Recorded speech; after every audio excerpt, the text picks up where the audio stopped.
Hey everybody, GameHounds here. GameHounds podcast. It is it is Edie and Andrew today, just us.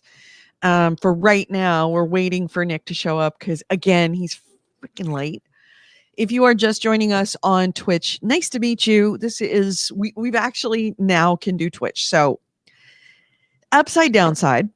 I can only do 2 feeds on our current subscription, and I really don't want to double the charge of our video consolidator subscription. So I had a choice of doing Facebook. Well, we've been doing Facebook and YouTube for a long time. And I had to pick one to kick out so we could start doing Twitch, because Twitch is kind of where we need to be. We're a 3-hour show. We're once a week. We're all about gaming. We kind of scream Twitch. So difficult decisions were made, and we have discontinued our Facebook feed. And we are now on just YouTube and just Twitch. So if you're watching on YouTube or Twitch, please hit the subscribe button. Subscribe. Hit the bell below. Thank you for joining us. And if you want to find out more information about us, you can go to our Facebook page. It is gamehounds.net. And if you love us, all we ask is $1 a month. Patreon. There is our Patreon. Check it out. Patreon.com/GameHounds. It helps pay for, I'm paying for everything else. Might as well. I've been doing it for 13 years. I might as well continue doing it. But for this video feed, that is where you come in. And $1 a month is all we ask. And if you are a current, all of our current Patreon subscribers, thank you. You're keeping this video feed afloat. So we're still waiting for Nick. Don't forget to mod AC in Twitch. Oh yeah, I got to make him a moderator. Sorry about that, dude. Thank you. Nick, where the hell are you? I do like that you said we are a 3-hour show, which means you've just accepted that that's the new normal. No, I am not accepting that that's the normal time. I'm accepting that that's what it's been the last couple of weeks since you've been on the show. Doesn't mean I'm happy about it. It just means you're here. Nick, where are you?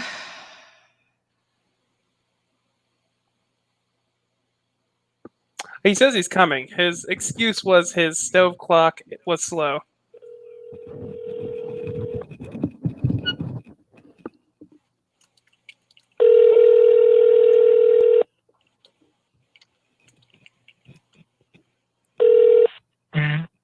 Hello. I sent you a text. I'm coming. You're an asshole. My stovetop clock is slow. Like by out there drinking coffee, watching the clock, and I was like, "Oh, I got 5 minutes. That's cool." And then I hear my phone buzz, and it's like 2:05. I'm like, "Oh shit, dude! Get a fucking watch, or fix your watch stove clock." Who uses a stove clock? Because it was right in front of me. Hurry up. We're waiting for you. I know. Okay. All right. Bye.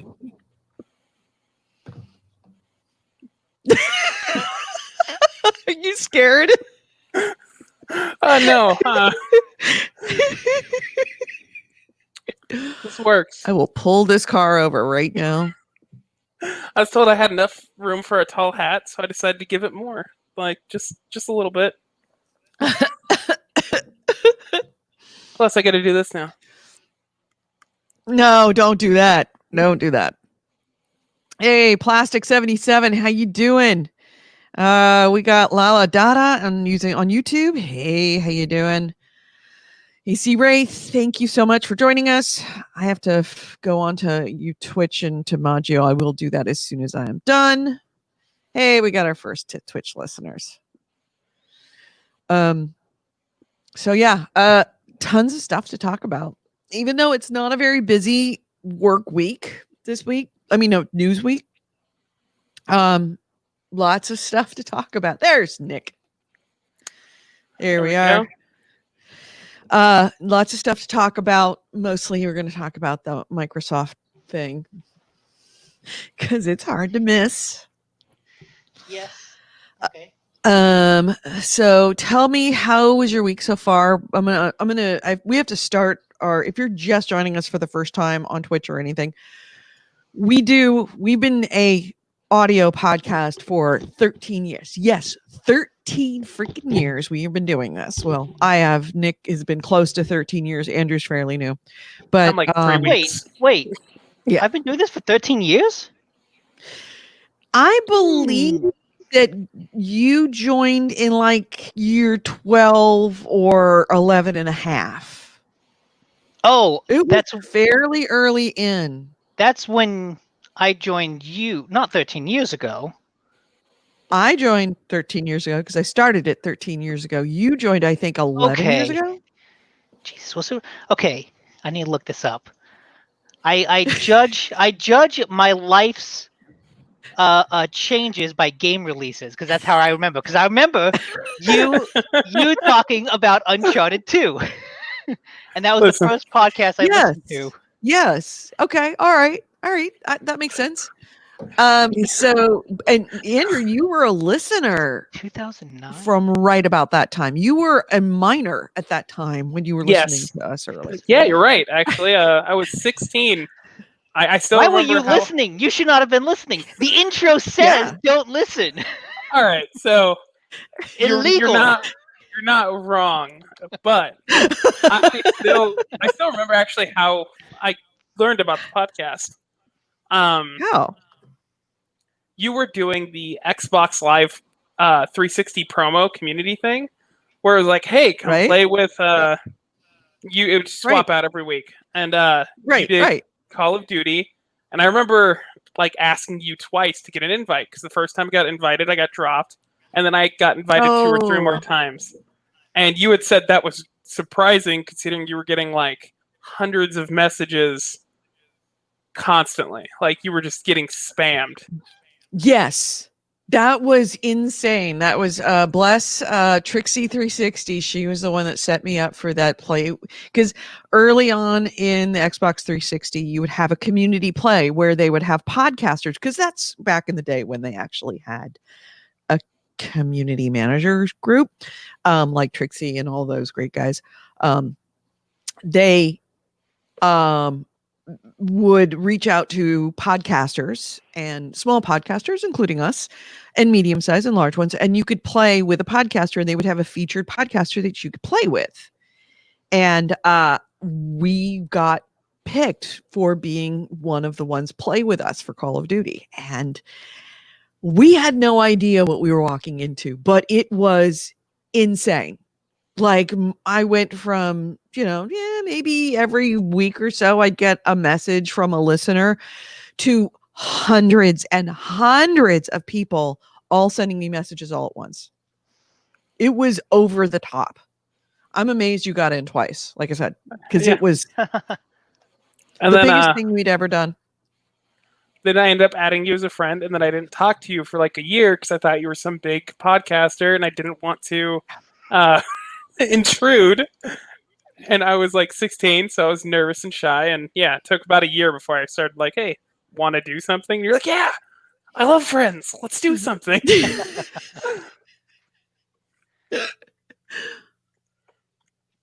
So anyway, we have been doing this for a lot of years, and we are still remain being a audio podcast on iTunes and iHeartRadio. But only in the last year or so, we've been actually having a video feed. So we simulcast live on the video feed, and then you can also listen to us on iTunes as just a traditional audio podcast. So we always start the show, this thing going on, the video early, to just kind of check in with each other, and then we actually start the show. So you're seeing us do a podcast from before we press play or press record till after we stop recording, which is usually when the funny stuff happens. All right, so are we ready to start the show, gentlemen? Yeah, I want to say something because Just a story back when I was listening to the podcast on my iPod Shuffle, the one that had the USB stick attached to it, because I downloaded on from iTunes, and then I'd go for a walk or something, and I'd listen to the podcast. And I remember a story back in the day of talking about what became Eco, or the Shadow of Colossus game that has the big dog thing. Oh, The Last Guardian. The Last Guardian, yeah. We were talking about that when I started. You were talking about that when I started listening 13 years ago, and that came out last year, and that's just hilarious to me. That's when they debuted it at E3, and when nobody had ever heard of it. We all were at E3 in the PlayStation. I believe it was a PlayStation. Yeah, it was PlayStation press conference. All sitting there in a theater. The place goes, there's all this stuff going on. It's E3, and then all of a sudden, this trailer comes up, and you could hear a pin drop in that theater. Everyone was like, "What the fuck is this?" And at the end, people were sobbing, were crying. You could feel the pins and needles on your arms when it's like, "What the fuck is this? Oh my God, this is amazing. What is this?" And of course, 13 years later. Yeah. Hey, that was a good game. I like that game. Yeah. I mean, it was a long time waiting. Well, nothing is worth that wait, but taken on its own merits, yeah, it's really good. Yep. AC Wraith joined us after guesting on the Digital Cowboys. Yeah, I came across a Digital Cowboys promo that I have on my computer. It's very funny. Back in the day. So many podcasts have imploded while we sat on the sidelines and watched, and everybody was like, "Why don't you go for a bigger audience?" I'm like, "Oh, because I'm here still 13 years later." If we had a big audience, it would have imploded. I've seen big shows. They go by the wayside. All right. So, oops, shoot. Did I undo that? Yeah, Oops, just deleted everything. No, I didn't delete everything, but I do have to now find the logo. There we go. All right. We're ready to start the show? Yeah. Okay. Here we go. This podcast discusses video games, modern culture, and technology. And these podcasters are big fat potty mouths. If you're younger than 18 or are easily offended, please stop this podcast now. Oh, and your mom says to take out the trash and do your homework.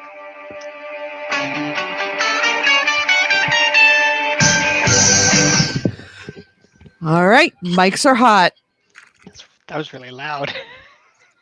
You look like one of those old-time telephone operators.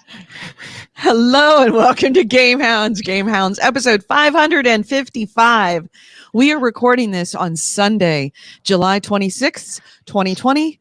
I'm Edie Sellers. With me is Nick DiNicola. If there's any weirdness with the show, I apologize. I had my computer hard drive completely fail this week. The whole directory was scrambled. I had to reformat the hard drive. Thank God I had Time Machine going, so that I only had to backtrack 24 hours. So I only lost 24 hours with the stuff, but all of my preferences were all pooched. So I had to redo those. So took a couple of days for that. I think I've got it up and going. I forgot to check. I should have checked your waveforms. Nick stopped. Nick, Andrew, how are you doing? Good. I'm doing all right. Oh, God damn it. I don't have you. We're not don't coming have in? you on the audio feed. We're not coming in on the audio feed. Oh. God. Fuck. a little bit of an echo, but yeah, it's fine. Well, that's because I have my Hello. No. God damn it. Just carry the show and just respond to us as you would, and they'll just hear your side, and it'll be fine. He's going to repeat everything you say. Exactly. Yes, you already doing exactly. It. No, I'm not gonna repeat everything you say. You know what? If you're listening to this show on the Spreaker podcast, first off, I will let you know. Sorry, we have technical problems, and yeah, I did not check this before I started the show, and I can't not like unstart the show at this point because I would have to restart absolutely everything. So here's what I'm going to do. Next week, we will be back as a regular podcast. I promise you we will have 100% more Nick and more Andrew. In the meantime, if you would like to listen to us, please go to Twitch or to YouTube. We are now on Twitch. It is twitch.tv/the GameHounds. And also on YouTube, you can find us at www.youtube.com. No, just look for us under GameHounds Vids, VIDS. That's our channel. But check us out there. I'm sorry you're going to miss this week's show. We're going to talk about the Microsoft Games Showcase and everything that came afterwards, which was a lot. We're also going to talk about Ubisoft because that whole thing just continues to be an issue and get curiouser and curiouser. But we'll talk about all of that in the show that is on Twitch or YouTube. So I'm sorry that we don't have a show for you this week. We will be back next week. Take care, everyone. Have a great show. Great week. Bye, everyone. In the chat, Corey says that this is Facebook getting us back for dropping it. It is not Facebook getting us back. God Are dang you it. sure? Maybe if I... It could be. You know what? Let me see if I your can... hard drive. Maybe they did. Maybe did. Fucking no, well, I had not dropped it at that point. So let me see. Maybe... He knew you were. Go ahead and talk. Yeah, no, it's not coming back. A powered gameplay to Zoom loopback audio podcast. All right, go ahead and talk, Nick. Test. Hello. Nothing. Nothing come. Okay. Let's try it one more time. I have changed the preferences to a different loopback and restarted. Go ahead and try. Test. Hello. Nope. Yeah, didn't figure. Okay. Oh, well. We just have you in Twitch and in YouTube. So just the snake pit. Oh, are you purposely not saying anything, Andrew? Are you just... Are you really? Don't fuck around with me, seriously. No, I'm not. Okay, all right. That would be bad. All right, so how you guys doing? What's new? What you been playing?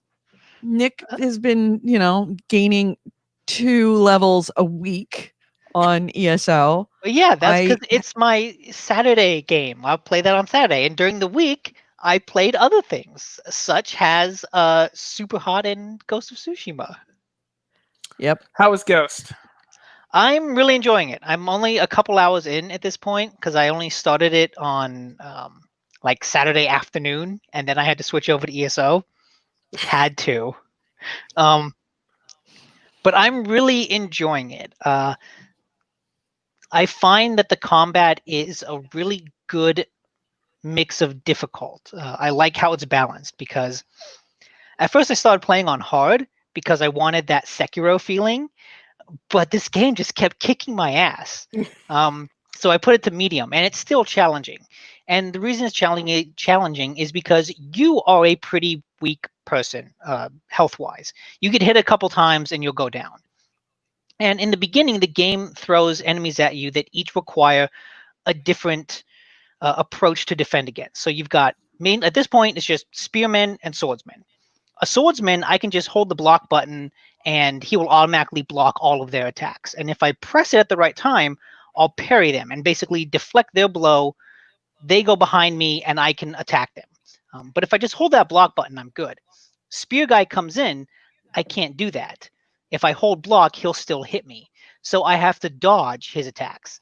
And so when I've got a spear guy and a sword guy coming at me at the same time, it's like I have to watch him and think, oh shit, who's going to attack first?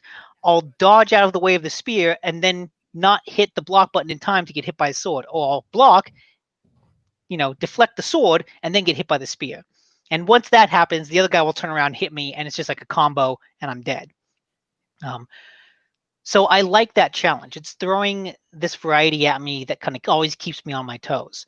But what's cool about it is if I do those things successfully, if I dodge, if I parry, if I do all that right, I can cut down like 3-4 guys in 3-4 seconds.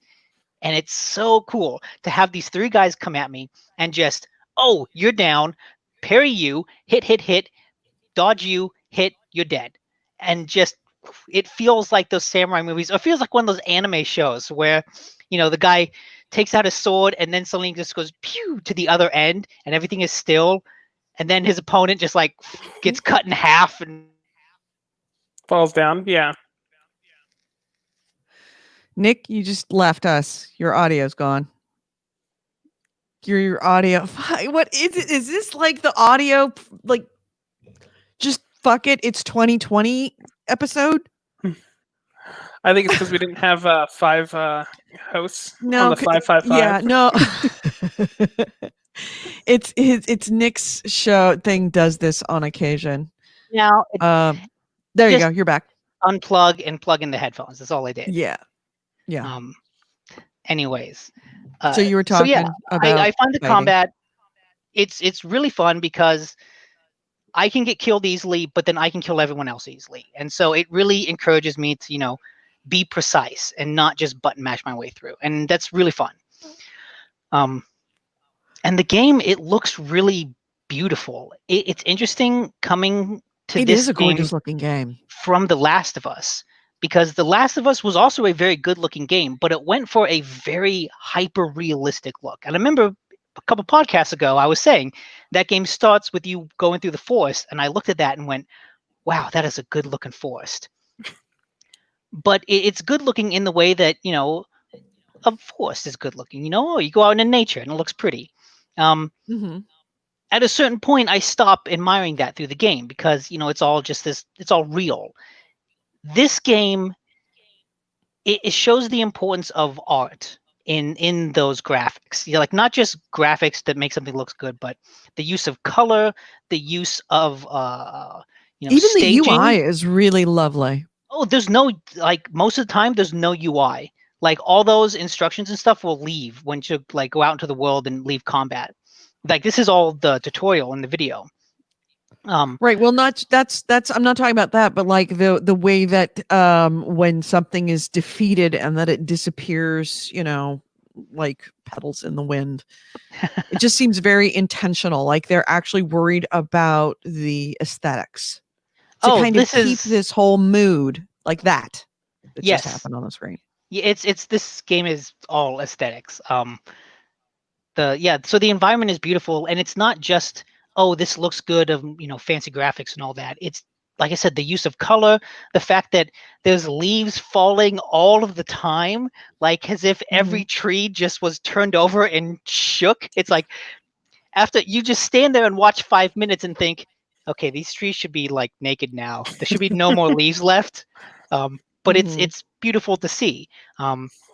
And once you're out into the world, what's really neat is how the lack of UI works, because when I'm wandering the world, there's literally nothing on the screen, like no UI, no text. And when I set a waypoint, I follow the wind. And I don't just follow the wind as in the video, you can kind of see, blue gas or white gas that represents the wind flowing across the screen in a direction. It's not just that. Those will appear maybe every minute or so to kind of reinforce, hey, this is where you're going. It's actually the wind, like which way the trees are blowing, which way the grass is blowing is pointing you towards your destination. And so there are times where I'll ride through a field, stop, look at the grass, and then realize, okay, I got to go left. Or as I'm following someone and riding down a road, the grass changes the way it blows depending on which route I have to take on the road. And it's a really cool, intuitive way to give you a waypoint without, putting a big symbol on screen. And thankfully the world is filled with grass and trees and, that blow everywhere, so that you kind of always have this waypoint marker on screen. It's just, it feels like such a natural part of the world. It's really, really cool. It doesn't feel intrusive. And so far in the story, it's sort of a general, like, the Mongols are invading. We try to fight them off on the beach and lose, and I'm the only survivor, and I've become the ghost of Tsushima. And so now it's like, okay, I'm going to try to find other samurai that survived, scrounge up a little army to fight back, that type of thing. I haven't even gotten to the stealth section yet. So I know that I will get eventually a ton of equipment to use in the stealth sections, like smoke bombs and kunai and all that, but I haven't yet. So far, I'm just walking around with a sword and challenging people to fights. And even then, the way that works is really fun, because when you walk up to a group of enemies, if you push up on the D-pad, you can challenge one of them to a standoff where you basically shout, "Hey, give me your strongest fighter," and one of them will come out. And then there's a little mini game where you have to hold the triangle button or let go at the right time, and you'll do a one-hit kill on this guy if you time it right. And so That's awesome. Yeah, it's a fun way to, very quickly trim the enemies, like very quickly cut down some of them, make the coming fight a little easier. But at the same time, it really fits with the guy's personality, who's, I'm a samurai. We face our opponents with honor and all that. So yeah, early on, I'm really enjoying it. I like being in this world. I like fighting people in this world. And so far the story is pretty good. It is what it is. And yeah, I'm looking forward to playing a lot more of it. Good. Yeah. How much are you playing it? I mean, is this like ESO? Is it ESO being a Saturday night game? This is a what? All the rest of the time? Well, this was super hot, basically. You're still playing Super Hot? The new one came out. Yeah. Oh, that's right. I forgot about that. So I went out and I was the one that told you about it. And I went out and bought it.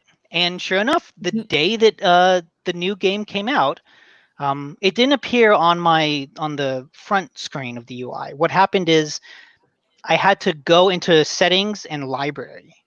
And then if I scroll down to S, I see Super Hot Mind Control Delete there.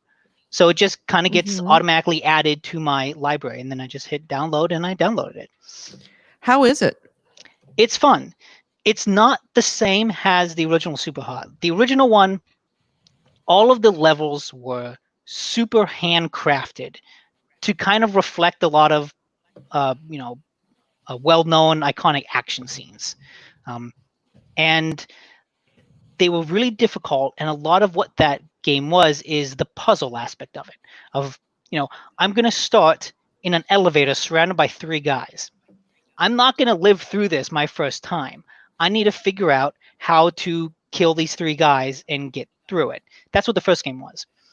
The second game, it has kind of a roguelike element to it, where you're given this sort of ASCII UI with these different symbols representing a different level and a different set of levels.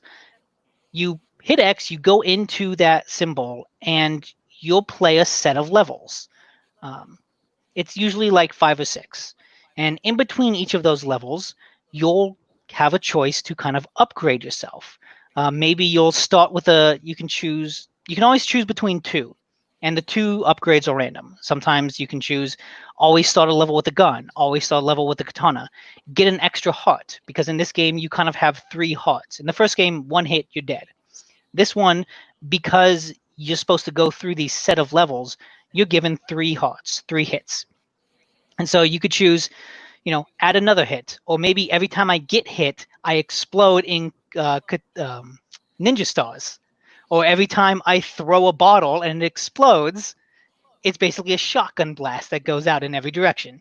So you get all of these different upgrades like you would in a roguelike to try to get you through the end of that set of levels. And as you go through the game, as you beat each set, the little ASCII overworld map expands, and you'll have new symbols to choose from. Some of those symbols will give you new upgrades. Some of those symbols are more levels.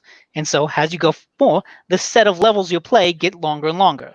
So at first it's like, oh, it's 4 levels, then it's 5 levels, then it's 6 levels. And so that gets harder and harder. And so there's definitely a procedurally generated aspect to this, because it's not, obviously these levels are not handcrafted. A lot of the levels are the same, but where the enemies appear is random. And so it's a lot of kind of playing it by ear, keeping on your toes. It's not quite the same puzzle aspect as it was in the first game, but it's still puzzly, because the general pace of this game is very puzzly, since everything is slow and you have time to think about what you're doing. But yeah, it's just a different type of super hot game. It's not the same as the first one, but I think it does capture that feeling still of being surrounded by guys trying to watch your back without watching your back. That fun action movie feel of, oh shit, my gun is empty. I'm going to throw it at a guy. He's going to drop his gun. I'm going to catch it out of the air, shoot him, spin around, shoot another guy, throw that gun, pick up a sword. And the fact that it all plays out in slow motion means I can be that action hero, John Wick character. Even though, my reflexes are nothing like that, I would never be able to do that in real time. But because it's all slow motion, I get to play act as one of those action heroes. And it always captures that. Get to live your dream. Oh, yes. Yes. So yeah, there's a real strong feeling of one more level in this game, because it loads so quickly, and because of that that roguelike aspect where you're going into a set of levels. I beat one, time to go on to the other. That every time I die, it's like, okay, I'm just going to start this set over again. And these levels, they go fast. Like they might be 2-3 minutes at max real time. That then plays out in 30 seconds. It's 2 minutes, 2-3 minutes my time in slow motion, which is actually 20-30 seconds in real time. So you're going through these levels really fast, which is not to say it's easy, because as it gets harder and harder, more enemies come, you get hit, it gets hard to get to that end. But it's just, you go through these things so quickly that it's hard to stop once you start playing. Because there's always this sense of, oh fuck, just one more. I can do it. I've got 30 seconds. I can wait 30 seconds. Let me just do one more. So yeah, it just satisfies a certain kind of action itch that, yeah, there's just a real addictive quality to it. Yeah, I mean, it's also fun to watch. That's the other thing about it. It's a beautiful game to look at, and it's kind of minimalistic, red, white, and blue. That's all it is. Mm-hmm. I still recommend the VR version if you haven't gotten the chance, Nick. Find a way to play it. Yeah. Because these mechanics work so well for VR that it almost seems like it's made for it. It's less moving around. Somebody was selling a PlayStation VR system for $200 on my next door group, and it was like,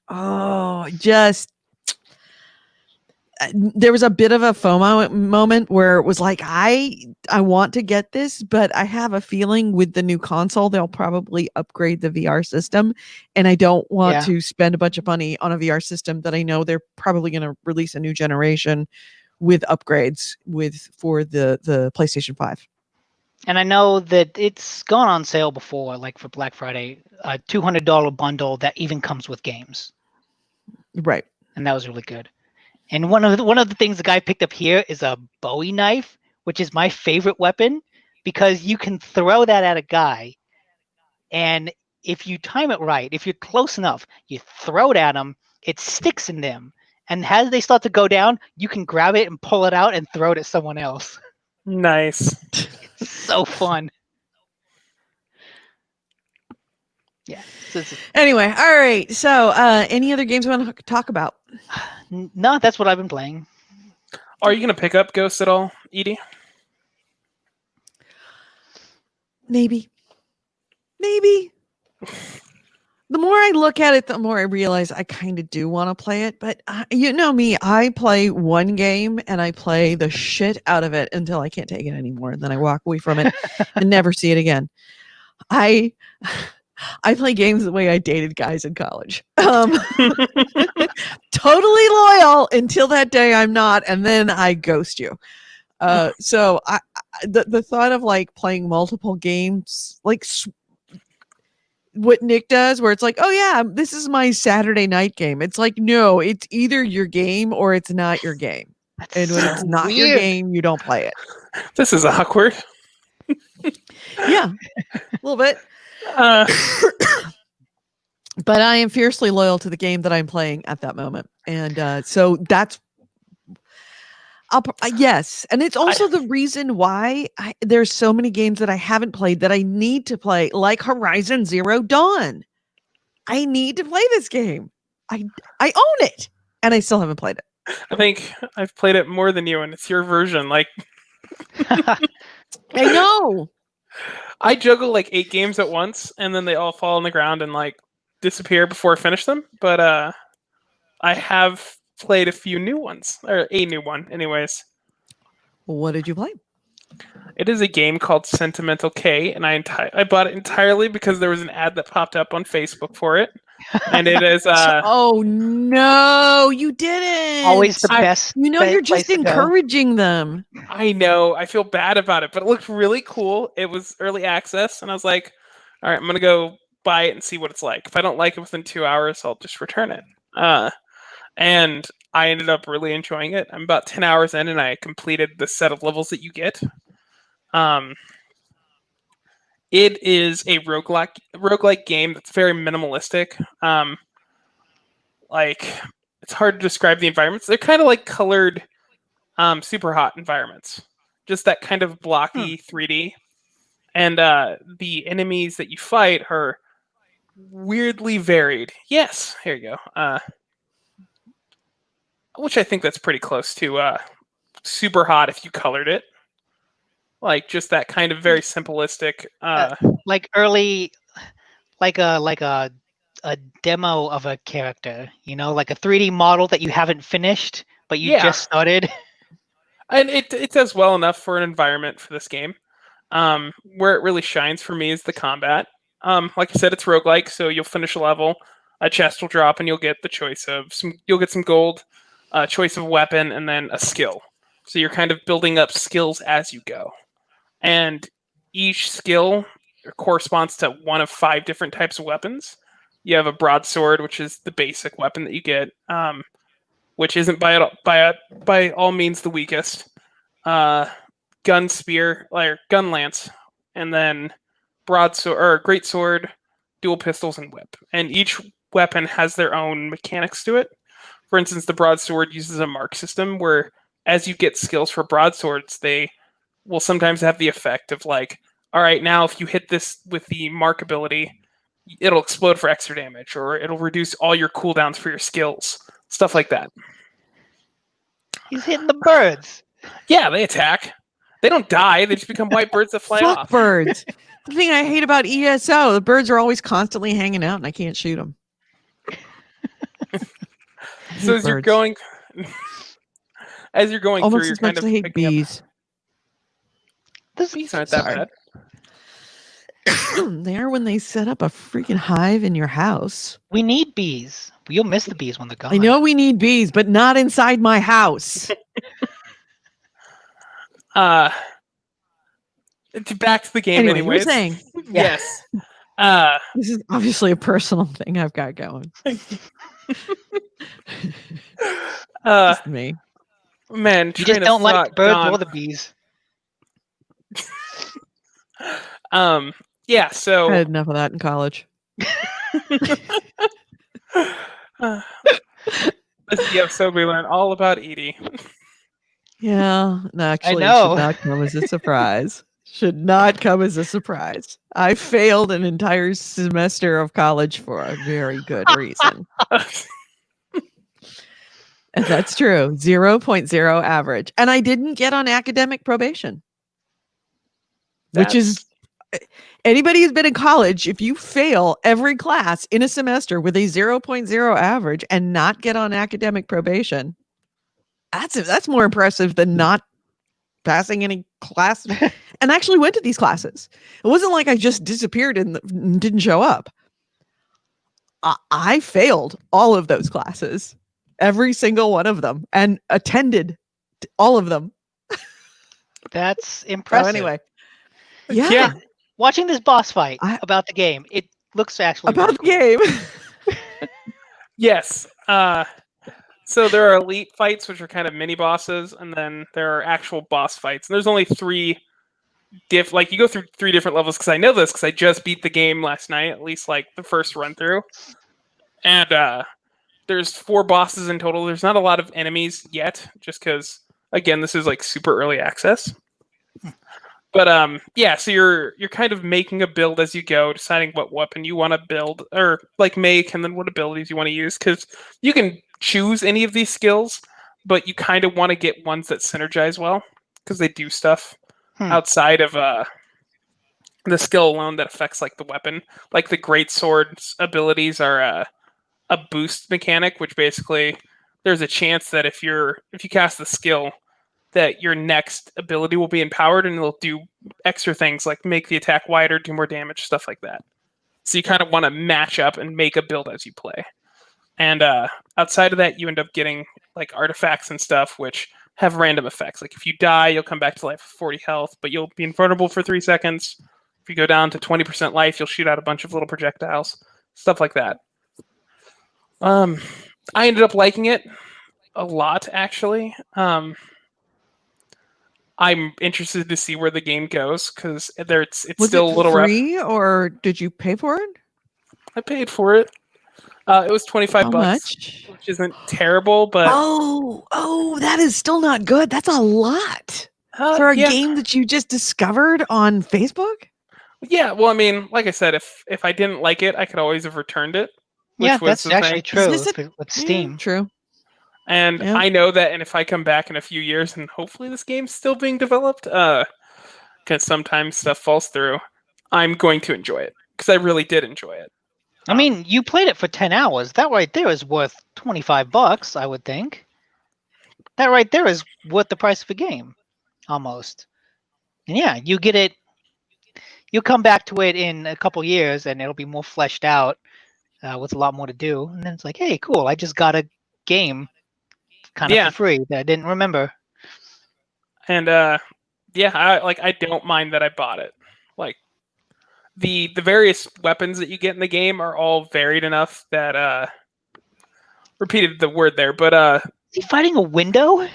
Yes, the window just shoots either this projectile at you that kind of slow, or it will shoot a line, like a beam at you. Okay, I kind of like the absurdity of these enemies. Like, no, the enemy design is weird. There is no like theme to them. 1 minute I'm fighting these knights, which you saw at the very beginning, clad in armor, have spear, shield. The next I'm fighting presents that are being held up by balloons. Or little kids in little like the wheelie hats. You saw that boss or that mini boss fight, the elite fight, where it's this lady with these 2 giant fists, right? She's punching. One of the fights is a teddy bear with a little bow. Like a gigantic teddy bear. You are fighting a gigantic teddy bear. I respect that absurdity. Like there is no theme to these enemies. AC Ray says it's on sale. It's on sale for $17.49. Should have waited a week. You know what? Steam is really good about giving you a refund when there's a sale and letting you get the sale price. So I'm going to see if I can get the sale price for that. But yeah, I've enjoyed it. If you like roguelikes. It's a nice looking game. Yeah, and what was really fun was the movement. As you can see them dodge, like you get these wide leaps and you're dashing across the map, and each weapon kind of has its own movement. Like the dual pistols in the game, they roll, but your secondary ability lets you teleport to any one point in the map every few seconds. And all the weapons are unique. That's the biggest selling point for it. And I'm enjoying that a lot. Yeah. Looks very cool. But yes, for an ad that I saw on Facebook, and I was like, this is a game I'd like. Very anime-esque, like in origin. Mhm. I dig it. I was pleased with it. Yeah. Any other games you want to talk about? I mean, No. like That's it. old stuff. Oh, yeah, one game.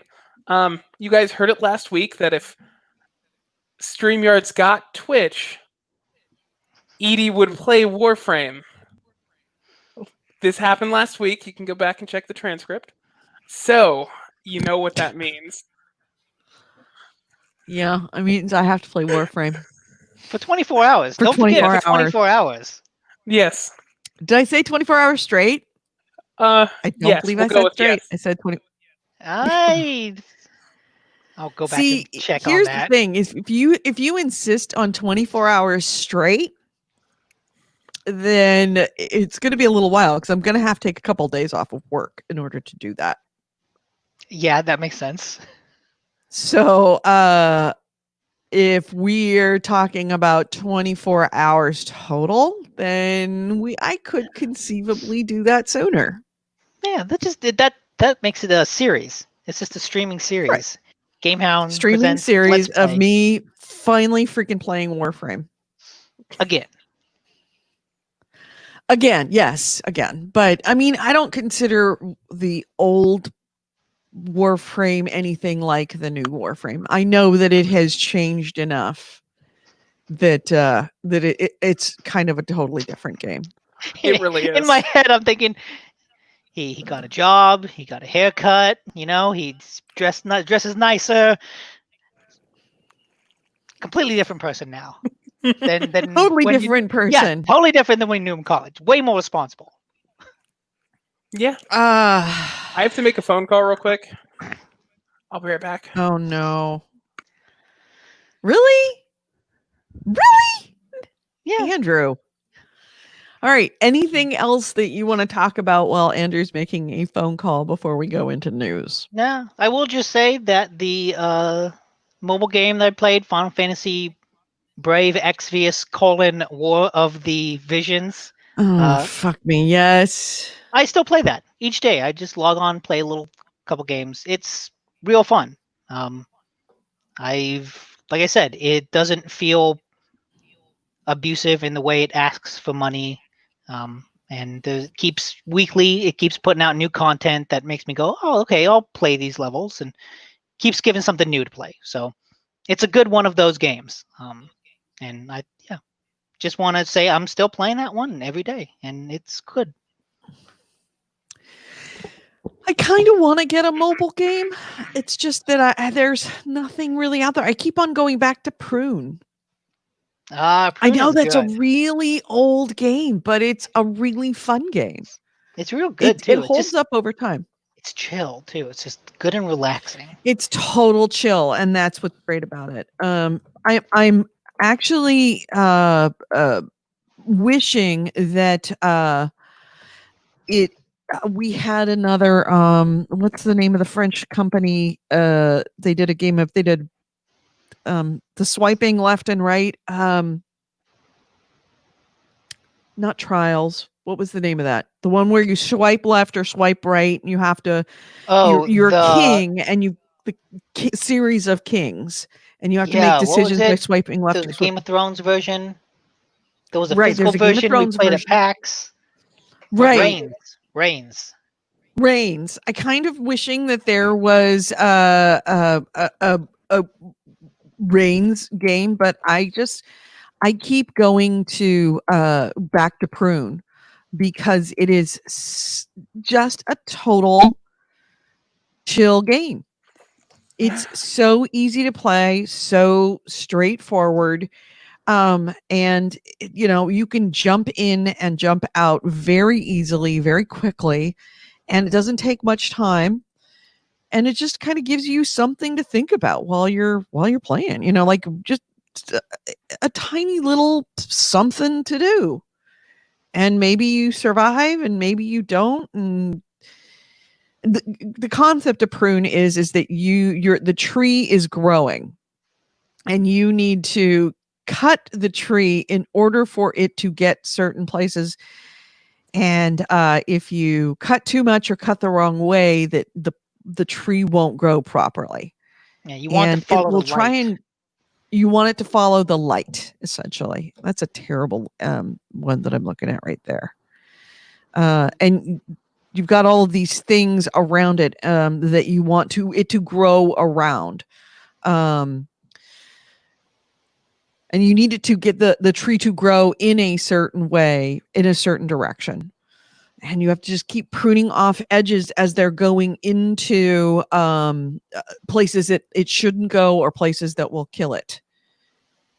And it is challenging, and it is just enough to keep you going.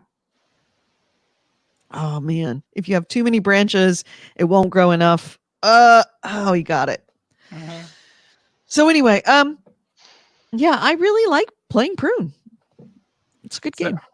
So I'm with Corey on this. I came back at the wrong time because you're just like, that thing where you swipe left or swipe right. And I was like, Tinder? It's sort of like Tinder. Well, that's the way that Reigns works. It's a bit like Tinder, except that you're making decisions with the swipe left and swipe right. I'm sure. Well, Tinder was the inspiration for this game. At least that mechanic was that was the inspiration for the mechanic. I want to see if this one was similar, because I downloaded this one for free like a month ago and just never played it. It was a game called Democratic Socialism Simulator, and I think it's like that Reigns-esque gameplay where it's left, right, left, right. I think it might be. It was free on iOS, and so I was like, yeah, sure, this looks like a fun thing. Yeah, I'm finding something called yeah, drag that. This card left or right answer. Yeah. Is that it? Yep. That's exactly. Did you play it? No, this is actually the first time I've turned it on my phone. But just in terms of looking for another Reigns-esque game, I think you might be able to get this one for free. Really? Is it free for that Apple Play system, the all-you-can-eat system? I've no longer subscribed to Apple Arcade. They did not put out enough new games. It was cool while it lasted. I fully say you should subscribe. Like, if you sign up, I think you still get a month for free. There's a ton of good stuff on there that you can play for a month, and even like 2 or 3 months. But don't feel bad like leaving it if you can't find anything else you want to play. That's perfectly fine. Interesting. So, any other games you want to talk about?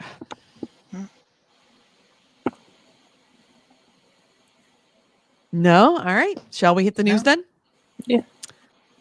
Okay. Let's hit the news. And I've got no sounder because I don't have I was we don't have wrong. an audio show. I was wrong. There was one more game. I almost forgot to mention it. I did finally play Monster Prom. I got one game in. Oh!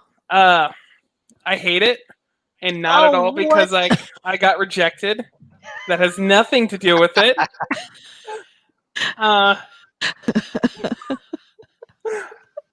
No, for real though, it was pretty great.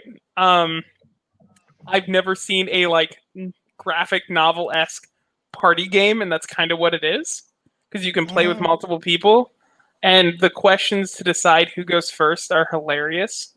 One was, everyone choose your favorite food, and I was playing with one other person at the time, or choose a food, and I was like pizza, and they were like meatloaf, and it's like, all right, the person who goes first, whoever food sounds the dirtiest in this sentence, and it was like, your blank makes me so moist.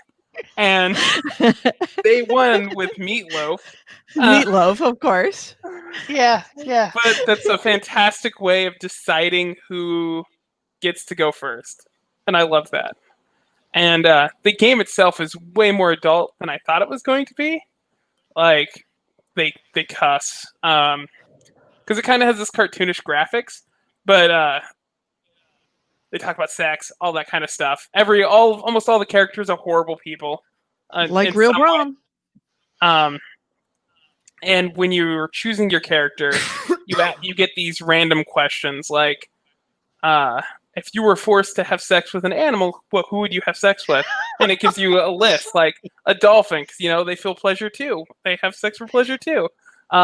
No one's gonna force me to do that. How do you know I haven't already done it? No one tells me what to do.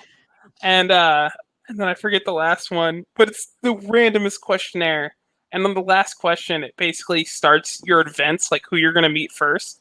And we were doing a short game, and I got the pink girl who's on screen, Miranda. She is a princess who is like super genocidal, and like that they're peasants. They don't care. Slavery's good. They're getting a jobs. Like that type of princess. Oh, God.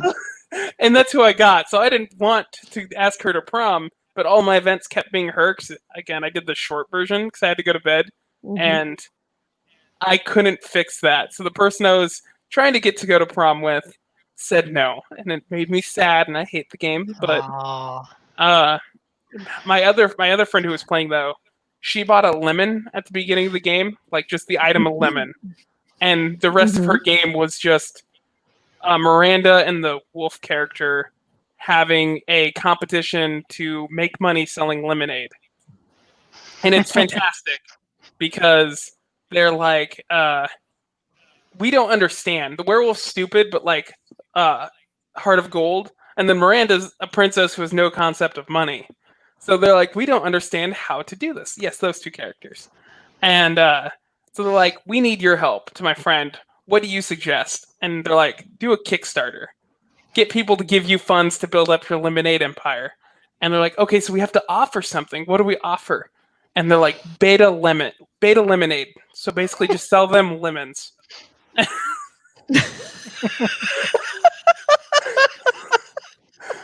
Yes, just promise them lemons. Beta lemonade. Yeah, it's sell them lemons, but they promise that, there's going to be patches later to fix that shit.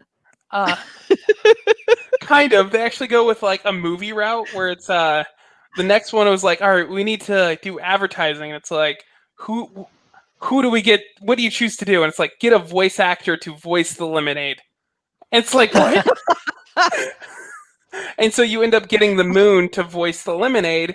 The moon can't talk, but it works. It works. Everyone loves the moon, so they're on board. And then yes, the last one was we need a new like stretch goal. And they're like, we'll come out with new flavors. And we're thinking, okay, it's gonna be like something crazy, maybe some crazy flavors. No, they went with daddy flavored lemonade. That was the suggestion. Daddy flavored? Yes. And it did really well because the lemonade demographic was either people whose fathers had left them and they are seeking comfort, or two, extremely horny. And those were the people who are backing your daddy flavored lemonade stretch goal.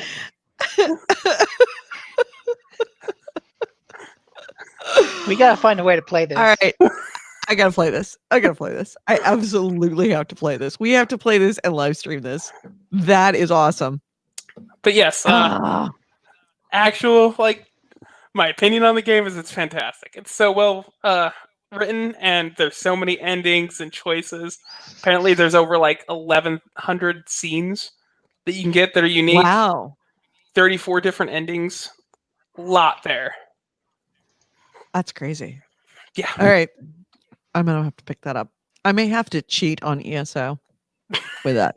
Oh, just a little bit. Games last for short games with 2 people, 45 minutes. Long games last about an hour. And then with more people, that's about 15 minutes per game. So cool. And you play with strangers, or do you have to agree with some, like meet up with somebody? And but basically, I don't think there's like online multiplayer. You have to play with friends. But if you can play from a distance by having one person control, and then you let other people make the choices for the characters they choose. So you can have multiple people playing together with one controller. It's like playing on a stream. Yeah. You're playing through a stream. Yeah, that's exactly what I did. Yeah. All right, so shall we hit the news? Yes. All right, so we don't have any news bumper because I don't have the audio stream going. I'm sorry. So this is the GameHounds news, views, and commentary of the week in gaming with Gamer Edie, Nick DiNicola, and Andrew Smith. And our first item is I'll go first. Just a quick note: PlayStation Plus, or PlayStation in general, for the 10th anniversary of PlayStation Plus, is giving away $10 free. You know what? I'm believe gonna call it. Shens on that. I don't believe it. I have yet to meet. I've heard, I read, I've had people ask me about this. I do not know a single person who has gotten it. And I made a point of creating a whole new email for just my consoles. So, and reassigned everything over to just that email, because of course all my email is junked up because it's the same email I have on the business cards that go to PAX and all the other shows. So I'm on every marketer's mailing list right now. So you can't even like do a search, of your mail for PlayStation, because every email in that mailbox mentions PlayStation or Sony. So I had to create a whole new email for just my consoles, and I will watch, but I definitely went back several days and did not see anything from PlayStation about getting it. Nobody I know has gotten it. Nick hasn't gotten it. You haven't gotten it. Nobody I know has gotten it. So there's apparently, I will call it firmly in the rumor category that that's true, but I have yet to see evidence of that. Well, I mean, nobody's going to argue that. I don't know. I mean, like, everywhere's kind of reporting that they're doing it, but that doesn't mean anything. So, and I haven't been on PlayStation for a couple days, so I'm not sure. Yeah, I'm still looking through all my. Oh wait, is this something? Oh no, this is a survey. Yeah, they're more than happy to survey you, but they're not happy to actually give you this $10. So I'm going to call maybe on that. The big news this week is that they had the Microsoft Games Showcase. And that was a big thing. A ton of games that were mentioned. Nick, you were the one that alerted me because I couldn't watch it live, so I had to watch it after the fact. So also, I just have to say, I forgot it was on until another friend reminded me after the fact, and I went back and watched it. This whole like not having E3, not having everything in one place, everyone spreading things out across several months, means that I just don't keep track of any of it. Like I had no idea this was going on. Yeah. And I know Microsoft is going to do another one of these in August. I don't know the date. They haven't said the date. And the fact that I'm going to follow it, find the date, remember that date, come back on that date. It's just like there's so many things all spread out. It's just like, fuck it. I don't care. I'll just check the news, and if someone announces something, I'll read it on Kotaku or something. And it's like, it's just annoying that everyone is spreading things out, and it's like, well, I'm just not going to follow any of it because it's all there. It's an extension of that thing that you were mentioning last week of like, you have to go and follow game development on your own now. And yeah, and now I have to go and follow game announcements on my own. Yeah. And it was, it was 1 hour, which is kind of nice. I mean, we're seeing more things than they normally would had they been doing it on at E3, because it's a 1 hour show at E3 and they have to smash everything in, and this is their one shot to do it. In this case, they're spreading it out over multiple 1 hour sessions, which is great. But like you said, if you hadn't said anything to me, I would have forgotten about it and not watched it. I made a point of actually watching the whole thing through. There were a lot of things that were announced, most of which created more questions than they actually answered. In particular, they started out with made the big splash like this is how we're going to grab you by the proverbial short curlies and make you watch was what we're seeing here now, which is Halo, the Halo Infinite. And it has caused so much stir, this particular demo of it, for many, many reasons. The biggest one being that everybody's saying it looks ugly. Like this is how you're going to show PlayStation 5 with Xbox. My bad. Xbox Series X. This is how you're going to demo Xbox Series X and get us excited about it by showing this demo. Can I just go on a slight tangent? Because I'm looking through my different email address, other than the one I usually use, looking for that Sony thing. And I came across this spam email from 2 months ago that says, I know your password. I need your full attention. If you don't respond in the coming 24 hours, I'll make sure you live out shame for the rest of your life. 2 months later. And I'm like, oh, I didn't even know. Yeah, we've gotten those. That's just really funny. I've gotten those where it's like, I see you watching porn with little girls. It's like, it's just really funny. I'm threatening you with shame for the rest of your what? Okay. Oh, I didn't even know. Yeah, no. Nick, 2 months ago, we learned a lot of horrible things about you, but we've all collectively just forgiven you. It's okay. That's good to know. That is true friendship right there. Anyway, back to Xbox. So yes, funny. Halo's demo. And I'll fast forward a little bit on this video so that you can, see the things that made people unhappy. They say that it looks horrible for a next generation console. And I can kind of see where they're coming from. Basically, it doesn't look like a next gen game. That's what I think people mean by that. See, for me, I thought it looked fine because it looks newer to me. And I didn't play 5, so I'm not really sure how it compares to that one. But Halo has a artistic style that it goes for. And this seems to suit that well enough. Like, it keeps that spirit of what the old Halo games were. And I don't know if that was the intention or not, but I'm with you. I think if you change too much of the aesthetic of Halo, then did you want it to look like Ghost of Tsushima? Because it's not gonna, and be a Halo game. Yeah, I'm not sure. And this one's gonna be open world, which is something that a Halo game's never done, from my understanding. So that'll be unique and new, and I don't know what they're asking for exactly.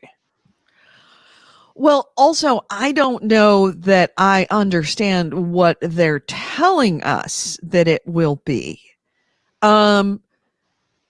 They made a big thing about this being open world. They made a big thing that this is going to be the platform. That's why they call it Halo Infinite. It's not going to be multiple iterations with numbers, and it's a whole different game, and it's going to be Halo Infinite, and this is Halo. But it's not going to be Destiny 2. They specifically said it's not going to be a live service title like Destiny 2. But what they've described sounds like Destiny 2 to me, or Destiny to me. Well, I think it's not going to be a multiplayer game, right? It's not going to be an MMO-esque game. It's just, hey, here's our shooter, and maybe we'll update it with different multiplayer stuff. Maybe we'll update it with more single-player content throughout the world. But so it's not going to be a campaign, but it's going to have multiplayer. It's going to have multiplayer. Well, yes, but that multiplayer, it's largely, co-op through the campaign or competitive. Yeah, I don't know much about what their plans were for this because I haven't followed Halo for a while. But how maybe I'm just stupid, but how is that going to be substantially different than what Destiny is? multiplayer co-op through the campaign or competitive multiplayer? Because Destiny is the type of game that wants you to keep playing throughout all its live services. Like it wants to be your ESO, the game that you play every day. I think the idea with Halo is that it's not that. It's something that you can come back and play with friends. It's not going to be, or the RPG aspect. It's not going to have that RPG aspect of, leveling up a character and looking for new guns and things like that. It's just, hey, here's a multiplayer game you can play with friends, and we're going to give you new maps every month or so. It's an older kind of update system than just the MMO RPG type of play every day. And I also the other thing that caused a lot of stir, and let's see if I can get the little thing out of here.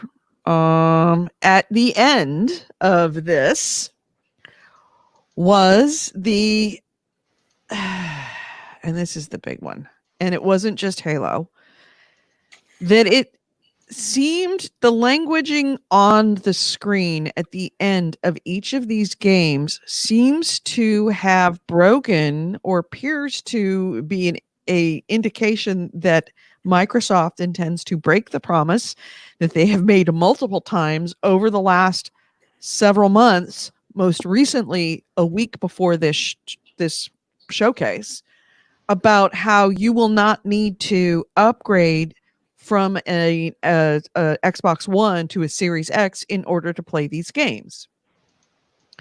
And I'm waiting for this to come to the end. Come on, where is it? Oh, come on. Here.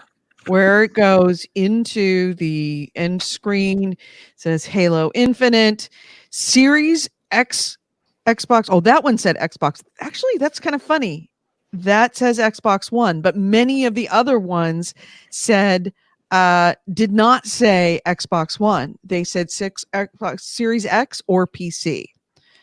And a lot of people are calling it out that many of these games, either one of three things has happened.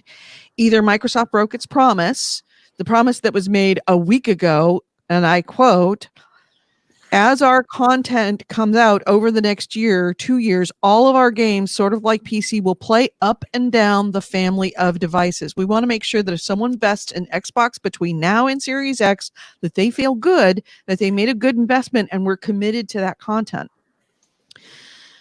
And so with all of these games during this showcase, having only showing that it was with Xbox Series X or PC, it has brought into the question of whether they are actually holding to this promise. And if not, and they had said that it's going to be 2 years that games would be, you would not have to worry about your Xbox One for at least 2 years playing the next series of games that come out after the Xbox Series X. So either they broke their promise in less than a week, 6 out of the 9 next-gen consoles that Microsoft showed during this games showcase won't arrive until after that 2-year period, or that someone screwed up and made the presentation cards wrong.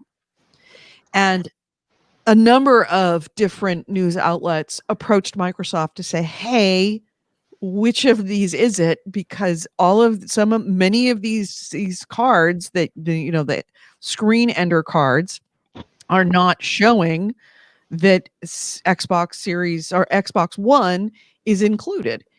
And there has been answers that were not very good. In fact, it went into crisis. It seemed like they were going to crisis communication. It seemed like, to be honest, what's his name? What's his name? Don fucking Matrick all over again. The worst one, like when he said, well, if you want to play a games, when Xbox One was introduced back in E3, and the shot heard around the world from Don Matrick that essentially, I think, spelled the end of his tenure there, or at least started the beginning of his tenure, beginning the end of his tenure, was when there was a question about what about this Xbox One needing to be always online? And his answer being back then was, well, if you don't want to be always online, we have a very good answer for you in Xbox 360, which was not a good way to answer that. When pressed this time about, wait a minute, are these games going to be Xbox One available? Are we, what's the deal with this? The answer was, our future Xbox Games Studios titles are being developed natively for the Xbox Series X. We will continue to invest in tools for devs to scale across consoles. Which consoles each studio or game can support will be based on what's best for their game and their community at launch. So basically, no. Like that's basically after they had said, we want to make sure that everything is playable across, the entire family of platforms that are available right now. Probably not. And they broke that promise. If that's the case, they broke that promise in less than a week. I'm wondering if they were meaning just like going forward. So like anything that comes out on the Xbox One, you're going to be able to play on the Series X, and they didn't necessarily mean that in the reverse. Like, stuff's going to come out for the Xbox Series X that's just solely for the Series X, but anything that comes out on the One, feel free that if you buy it, you're going to be able to play that when you upgrade. Like, you don't have to worry about losing that content, which seems like they've been promising that. That seems like that's going to work. No, because they've specifically said you won't need to upgrade to play their first-party games. Right. In fact, it was a week and a half ago that they said, there we go, Series X window PC for State of Decay 3. Yeah. And that could also be like, that could come out in like 2 or 3 years. Like, that could be after that window. So they're showing us games that are coming out in 2 years, which is, why wouldn't you say, hey, these aren't coming out? They're probably coming out a lot sooner. The truth is. Why would you show these all together in a showcase and not say, hey, this is the future? I wonder if the best case scenario is that it'll be a timed thing. We're like, hey, we're making it that because they've said before, we're developing it for the Series X. This is the first platform, and we're going to release it on the Series X first, and then we'll start working on a port for Xbox One.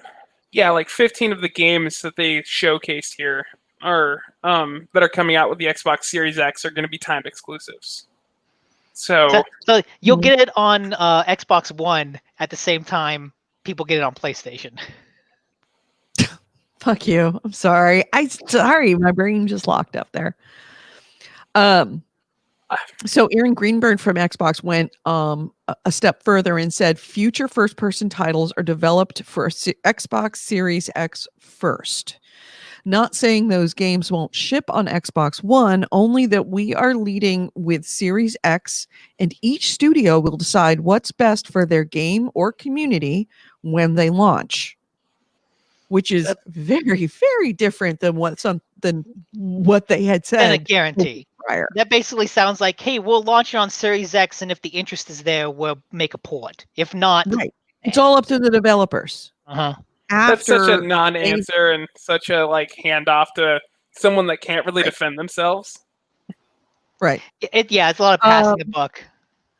Last week, Phil Spencer said, quote, "You won't be forced into the next generation. We want every Xbox player to play all the new games from Xbox Studios. That's why Xbox Game Studios titles we release in the next couple of years, like Halo Infinite, will be available and play great on Xbox Series X and Xbox One. We won't force you to upgrade to Xbox Series X at launch to play Xbox exclusives."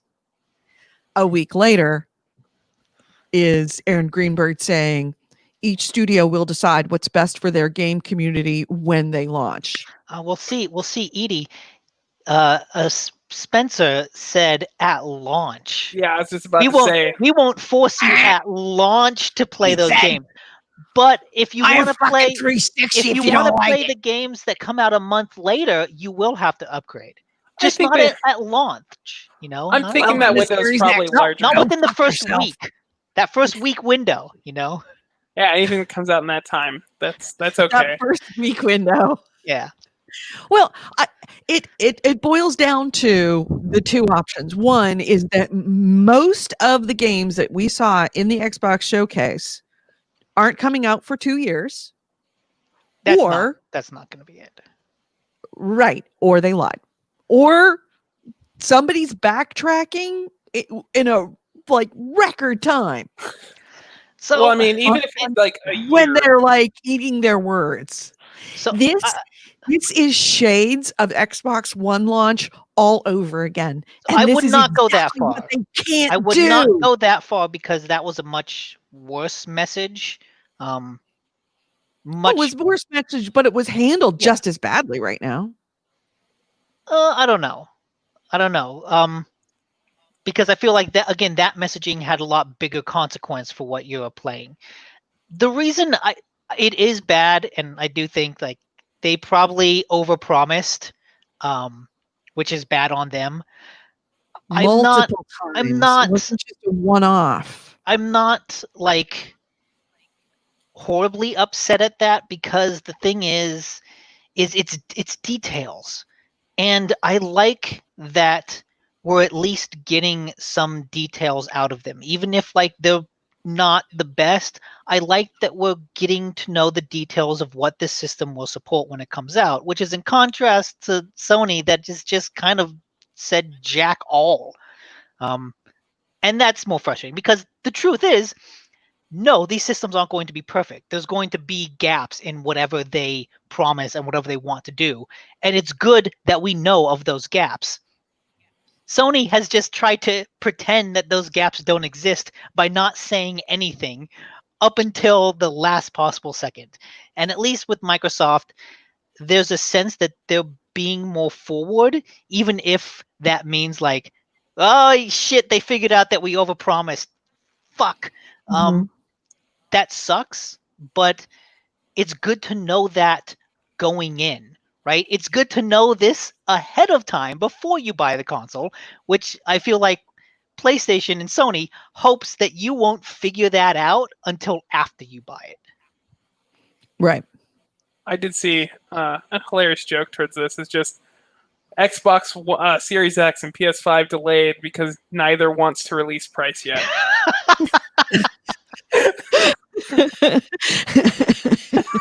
That's actually probably closer to true than you might want to think.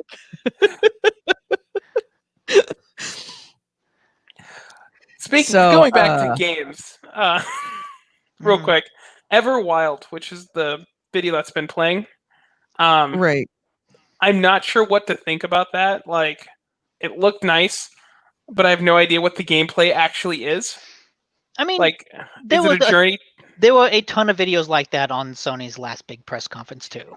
And at a certain point, you just got to be does that video look interesting? And I think that video looks interesting. There has been articles that Everwild, that pretty much everything with Everwild that the developers know about Everwild, you just saw. That it is nowhere near. They don't even have gameplay really at this point. This was a concept video that this looks somehow nice. ended up in this showcase. But is your goal to not heal unusual. a fawn? That's not unusual.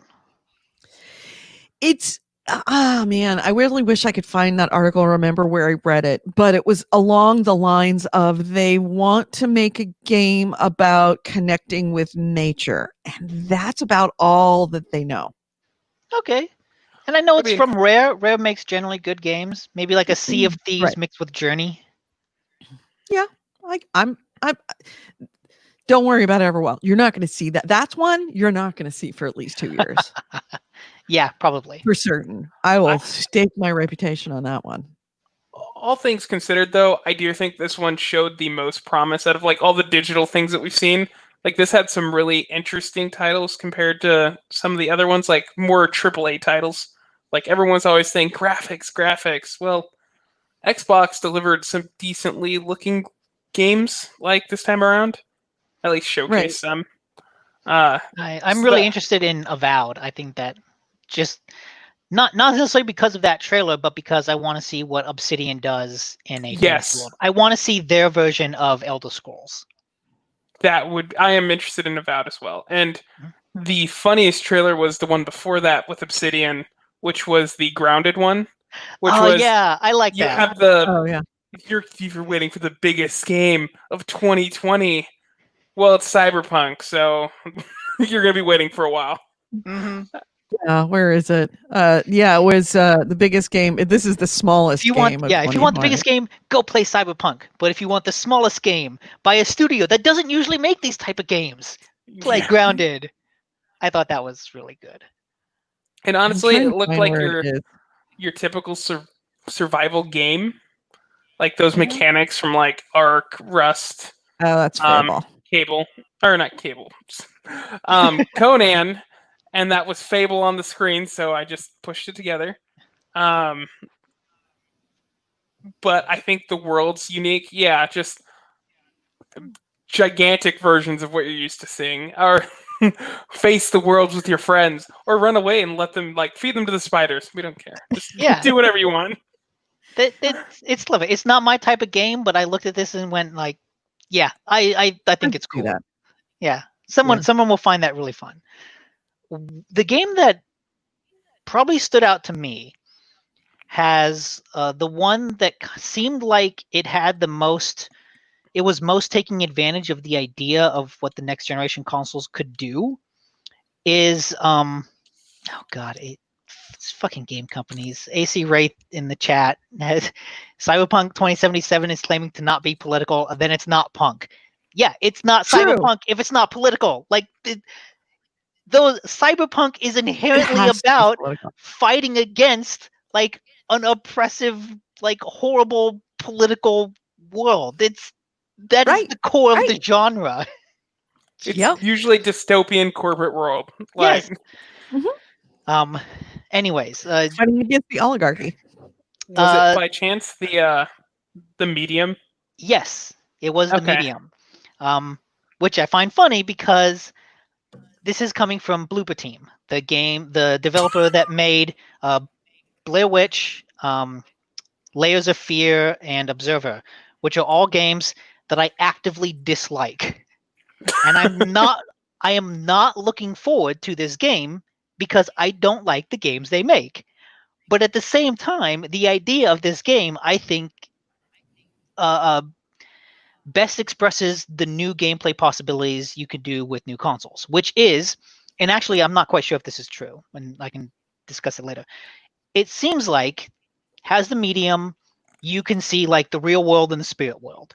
And what I got from the video is that you will be playing through both worlds at the same time, split screen. So on one side of the screen, you're going to see the real world. On the other side of the screen, you're going to see the spirit world. And as you move your character through it, they will be moving at the same time through both worlds. And, you solve puzzles or whatever doing that split screen. But the idea of rendering two different worlds at the same time, split screen, seems like a good next-gen idea, a good way to take advantage of the new processing power of these consoles, of the SSD that both of them are supposed to have. That makes sense. That is a cool gameplay idea that you can do on these new consoles, and theoretically only on these new consoles, which is something that almost no other game that we've seen ever is. All of these games are just, oh, hey, it's more of the same, but nothing is really looks new gameplay wise or anything else. This one actually does. And I have to give it props for that.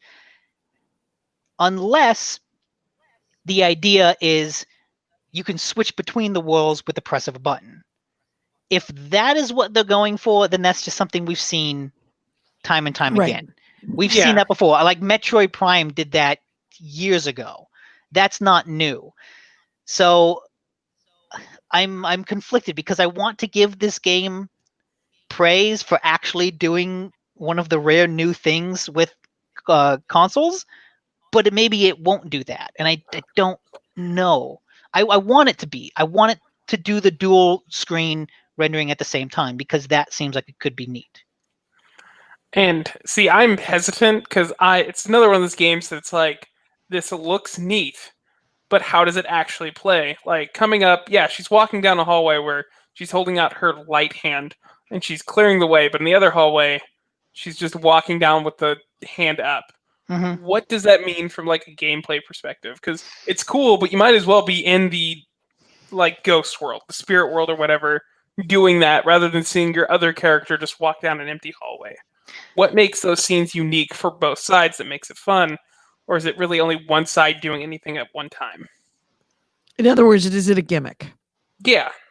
Yeah, but you know what? If it's a gimmick, at least it's a new, unique gimmick, rather than just, hey, here's another shooter. Here's Halo, which looks good, but it's also, yeah, that's exactly the same Halo that I played 10 years ago. That it also looks bad. Like that Halo.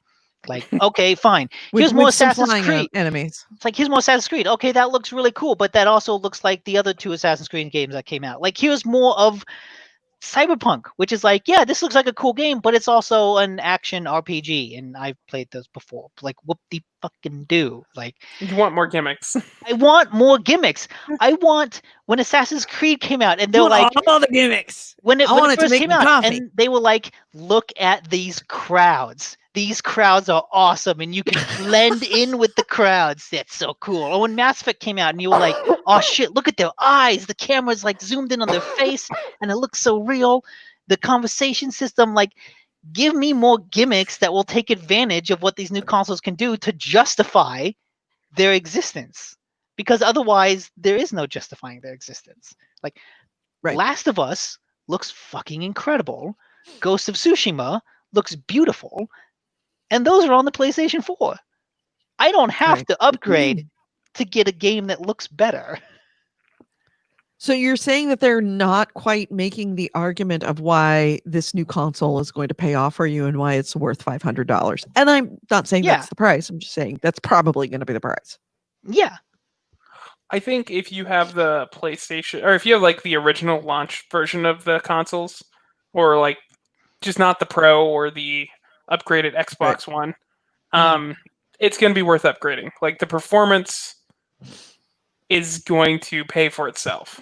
Just to be like, okay, now I have a console that can actually play these games without it threatening to blow up the console. Yeah, and then just be without like, it starting like it's like a jet starting to take off. Yeah, which is what mine is doing. There was a moment when I was playing Tsushima where the camera panned in and it was a scene that all of a sudden, it was a flashback. And it went to the flashback where I'm standing in a field training with my master and all these leaves start falling. And as the leaves start falling, the PlayStation... and I listened to that and I'm like, yeah, okay, you're working hard to make this. Okay.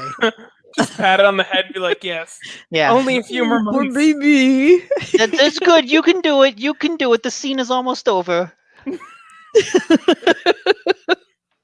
So yeah, I mean, I think there is a performance reason to upgrade. I'm not sure if like that's the same if you have the Pro. Like that just may not be worth it yet. I mean, I have the Pro and it still seems to struggle sometimes. Oh. But yeah, and sure, that's a good reason, basically a new console to justify the games I already have. But that's still like, well, okay, I paid $500 so I could... You're upgrading your PC. Like, you're just upgrading hardware at that point. Yeah. You're not investing into something new. I'm no longer afraid of my console exploding underneath my TV or catching fire. So, lame reason.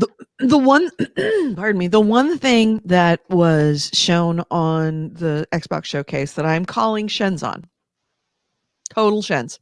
I don't think it's real. I think this is less The Last Guardian and more Huxley. It was Fable. I don't think it's happening. I think they threw this out there to make some news and create a bookend with Halo. I don't think there's a Fable game working. You might be right. I mean, the last time we were watching the various release stuff at E3 for the new consoles, like half that stuff didn't actually make it. So, and I think that was what this is. Because if you look at kind of the benchmarks of They said you're not going to be able to, you don't have to upgrade for 2 years. Most of these games are showing not being available for the Xbox One. Logic would dictate most of these games are coming out in 2 years. And if they're coming out in 2 years, there's a good chance they're not coming. And I'm going to tell you right now, just based on that demo right there that you saw that shows us nothing but a frog eating a pixie, Fable is not real. Which, I mean, they might be thinking about it, but they're not. It's not in development. Oh yeah, that Somebody literally tells you is nothing. Thinking about maybe developing it, kind of the way that Valve is thinking that maybe one day it might do Half-Life. I don't know. Maybe I'm the opposite. I think if what you said about Everwild is true, I think Fable will probably come out before that, because Everwild is coming from Rare, who just put out Sea of Thieves. We've seen what they've been working on. Playground Games is a new studio that was created years ago with no announcements. Worse. So the idea is that they've been working on something for a long time. And even though they just put out this as a short video, I think that's just a teaser. I think this is more likely to come out next year. I will play Warframe for 24 hours straight if Halo comes out, or if Fable comes out in 2 years. If Fable comes out in 2021. Okay. I'm going to say in 2022, before 2022. If Fable comes out before 2022, I will absolutely play Halo for 24 hours. Yeah, that's straight. That's 2021. Not Halo, but Warframe. I'm saying it now. Fable for 21. Here's the thing, like, even in that trailer, I knew that Pixie was gonna get like eaten just because that's Fable. You know that was coming. But nothing, like, even in the narration told you anything. It was literally all generic fantasy stuff, and then you saw a sword, a dead body, a pixie, and then some far off town. Like, there was nothing. You could have put a new card on that title screen. Exactly. It has less of a concept than Everwild or whatever it is. Fable is just generic fantasy with a quirky sense of humor. No. Yeah. Like, what about Fable's world is like so unique? Fable's got a dog and babies that you can leave in hellscape. Leave in hell. Yeah. In a hellscape, right. Fable's got a dog and babies. Like, I always remember Fable was known for just making good decisions and getting a halo, or making bad decisions and getting horns. And other than that, it was just like, yeah, it was a fantasy game. Yeah, it's fun. That was biggest... one button combat. I remember that was a big selling point. You know what? Seriously, that's almost an argument for what I am saying. Is that Fable, as much as many people loved all of the Fables, myself included, if in the modern day, it does not have an identifiable IP. There's nothing about it that says uniquely Fable. It's the humor. That's Peter Molyneux, who's not working on it. It's the humor. That's what distinguishes Fable. It's just a fantasy world that doesn't take itself seriously. Humor is necessarily unique to Fable anymore. Early on, there's been a lot of games since then. Early on, it had a bunch of unique things that it did. Self-determination, changing the way that you look based on how you play. All of those things were unique at the time that Fable came out. There is nothing about that is unique. That has become something that's ubiquitous through many games.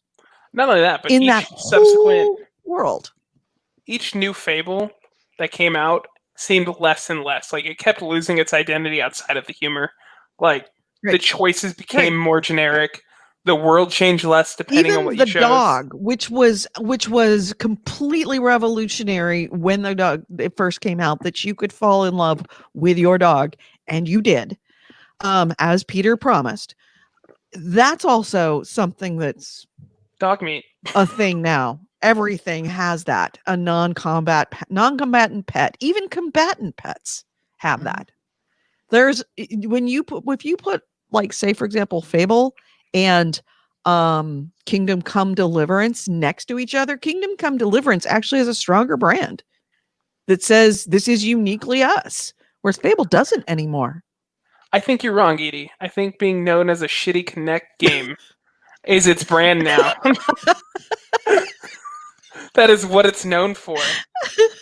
DJ Phil DT Collins says Fable was a chicken kicking sim for me. Yeah, that's pretty much all that Fable has left is chicken kicking. And I think there are other games that you can actually kick chickens in. Now, I remember one where it had consequences, and I'll never forget that. Ocarina of Time. Yeah. Oh, yeah. Those chickens fought back. Yes. They called friends. There was no, like other IPs, there's at least a character that you care about. Shepherd. Give me some other ones. Master Chief. Jar Jar Binks. RPGs. Oh, my bad. But at least there was a character that was like a third-party character that you cared about, and you cared about their story that brought you back. Mm-hmm. Well, the only thing, the game that's similar to it that doesn't have that character, like one of my absolute all-time favorite, Dragon Age, doesn't have that, but at least it has a story that has this thread through it that you want to find out what's the next part of this story. Fable didn't have that.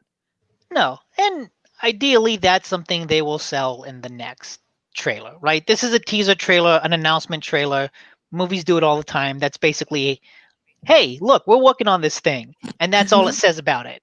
And ideally, this will have a story and a character that are strong enough to stand on their own. And plenty of other games do that. Like Assassin's Creed, now at least, changes its character every time. Dragon Age did. Watch Dogs is.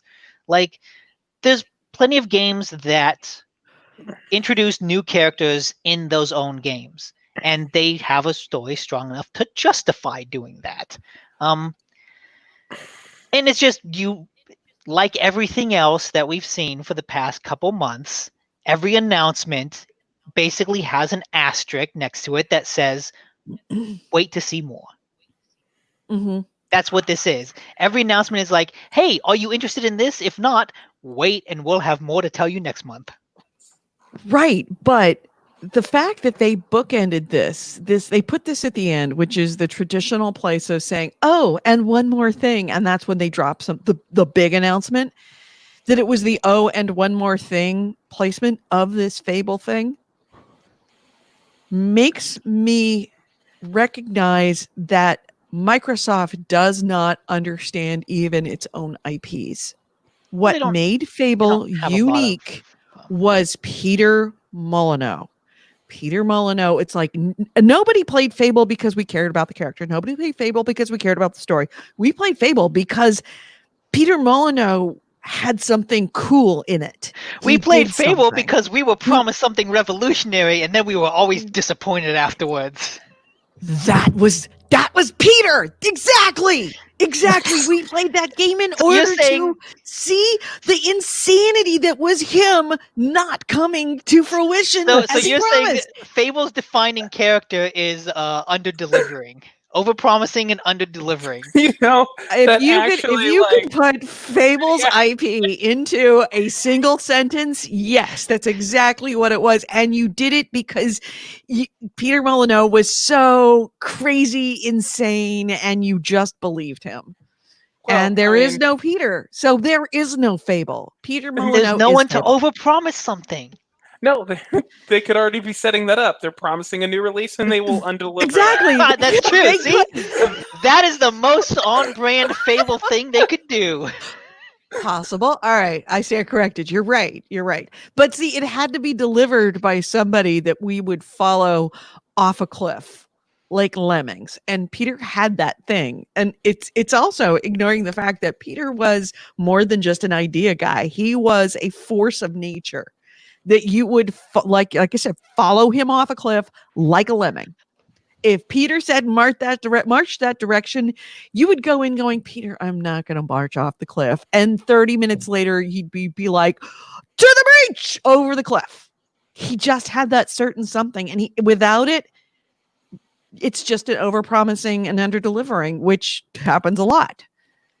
he had that certain something where he could overpromise in such a way that you loved him for under-delivering.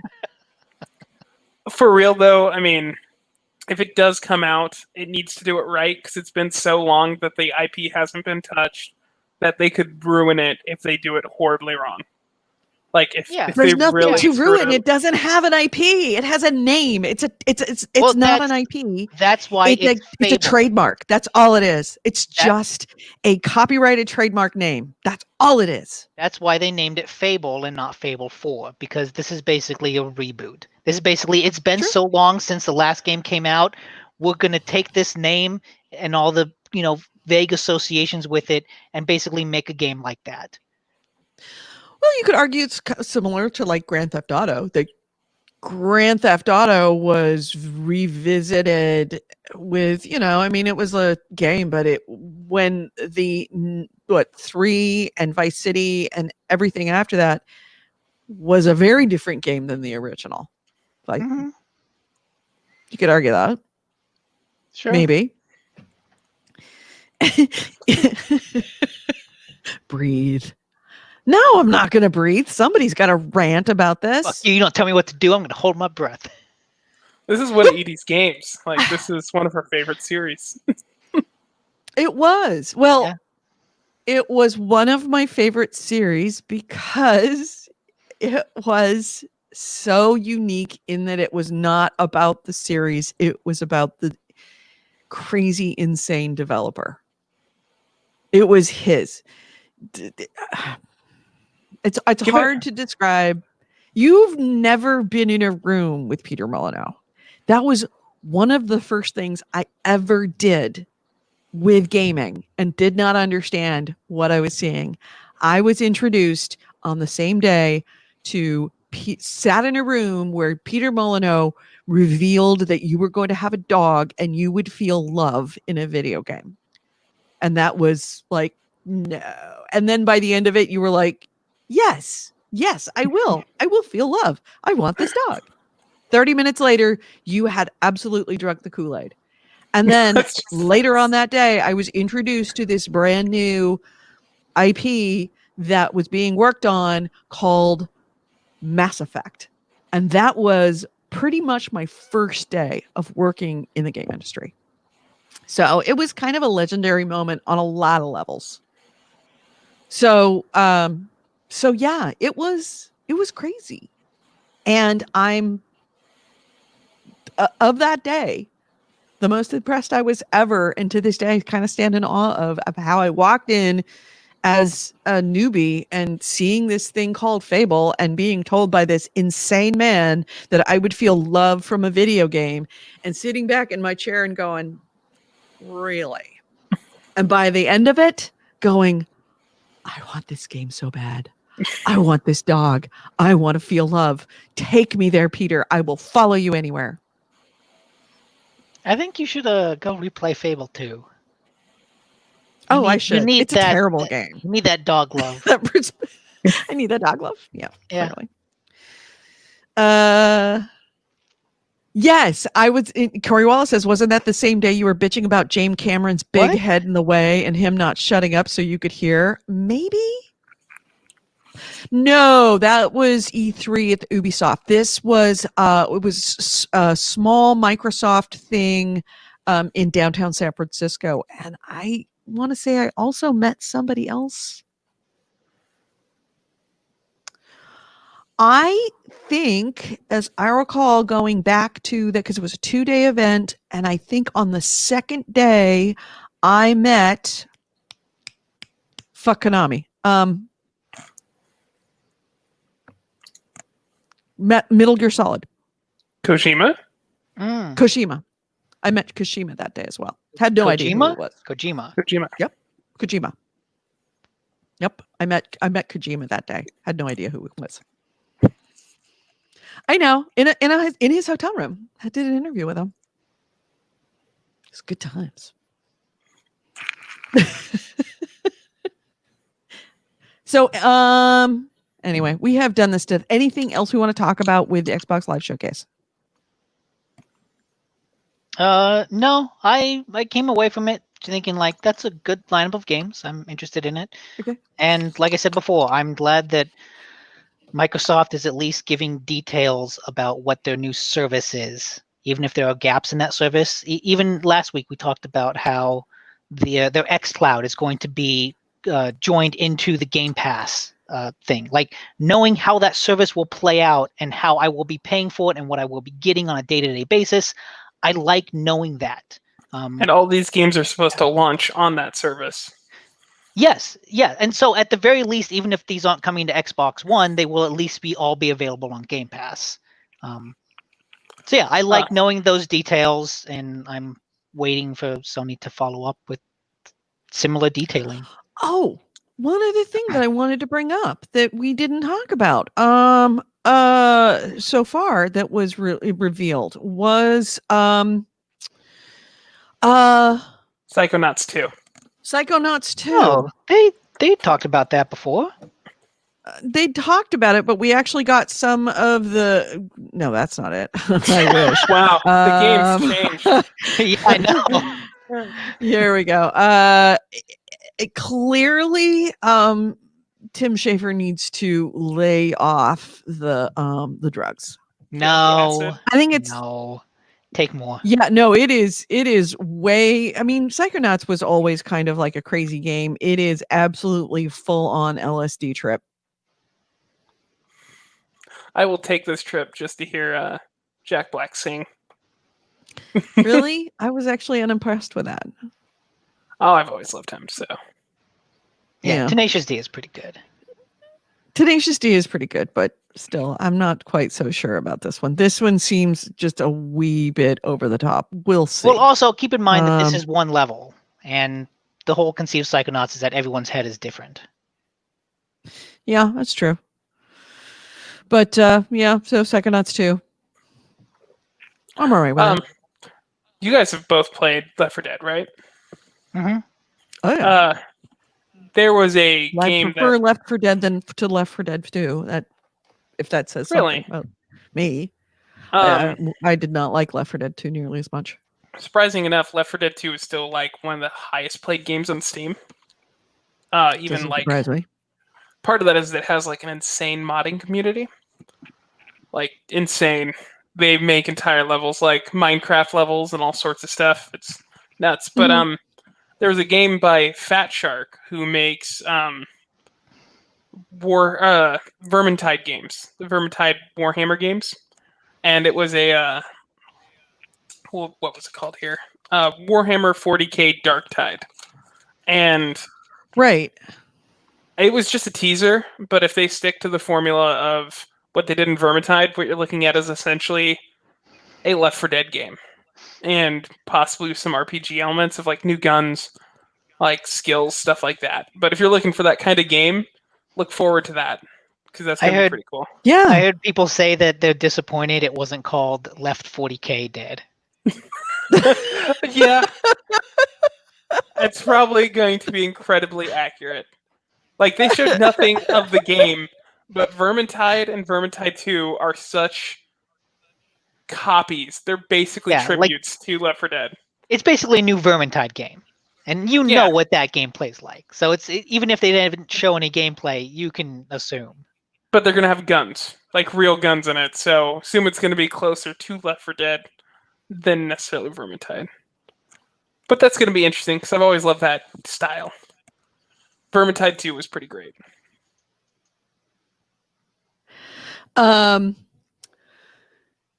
So, shall we move on from this topic, since we've beaten this about the head and shoulders for quite some time? Anybody else got something? I just saw AC Wraith posted Warhammer 40k Darktide in the chat, and I just realized, is Vermintide meant to mean like a tide of vermin? And Darktide is like a tide of darkness? I never put that together. Vermin tide is like a swarm of vermin. Oh, well, yes. Light bulb. The Vermintide games are the fantasy version of that universe. Yeah, it's just the 40k is the space. That's what I just thought. I was like, oh, the name isn't just a random hodgepodge of letters. It's supposed to express like, oh, there's a tide of vermin coming at you that you have to shoot. It's like if Left 4 Dead was zombie tide. Like, hey, there's the name for the next GameHounds DLC. The GameHounds game. Zombie tide. Zombie tide. The box just, survives zombies. The box just, like zombies all come and then walk around the box and leave. People who ate Tide Pods became zombies. Yeah. Fit as many puns into that game as possible. Mm-hmm.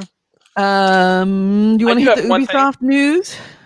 I do have one thing. It's just quick. G4 TV / XPlay had a teaser that they're coming back in 2021. Was it XPlay? I saw it was just G4. Yeah, it's basically G4 TV, but people assume that also implies XPlay as well, because that was one of their more popular shows. Yeah. Let me pull up I'll pull up the thing while you keep talking. It's being brought by Comcast. I'm kind of excited about it because something you mentioned earlier, Edie, was there isn't really a gaming community anymore. They're all separated under certain people or certain products. I would like to see a larger group come together again and kind of have universal news, universal personalities for all sorts of games. And I'd like to see a community grow again. Well, I think that G4 in many ways was too early to the table for that now there's content that G4 could create that people will watch on a television channel with esports. Esports didn't exist when G4 was around. You don't think that they would have absolutely put esports on G4? They did. They had a show called Arena. There? They were doing esports before it was a standardized big thing. The audience wasn't there. Mm-hmm. Yeah, the audience did not exist, and now the audience absolutely exists. Case in point, Twitch, and that they're now saying we're coming back, and we're going to use this wildly familiar name trademark to do it, and people will absolutely come back to it. But there's a lot of questions there with the return for G4, and there was no there was almost no information. It was basically like a Fable teaser. It was Fable teaser. I was just about to say that. Yeah, it was pretty much a Fable teaser for a television network. It didn't even necessarily say TV, so it may not be a television show. It could be something completely online. It just said G4. It didn't say G4 TV. That's true. That's true. True. I guess if it's Comcast behind it, though, I would assume that they put it on a channel. Possibly. Probably. Well, maybe.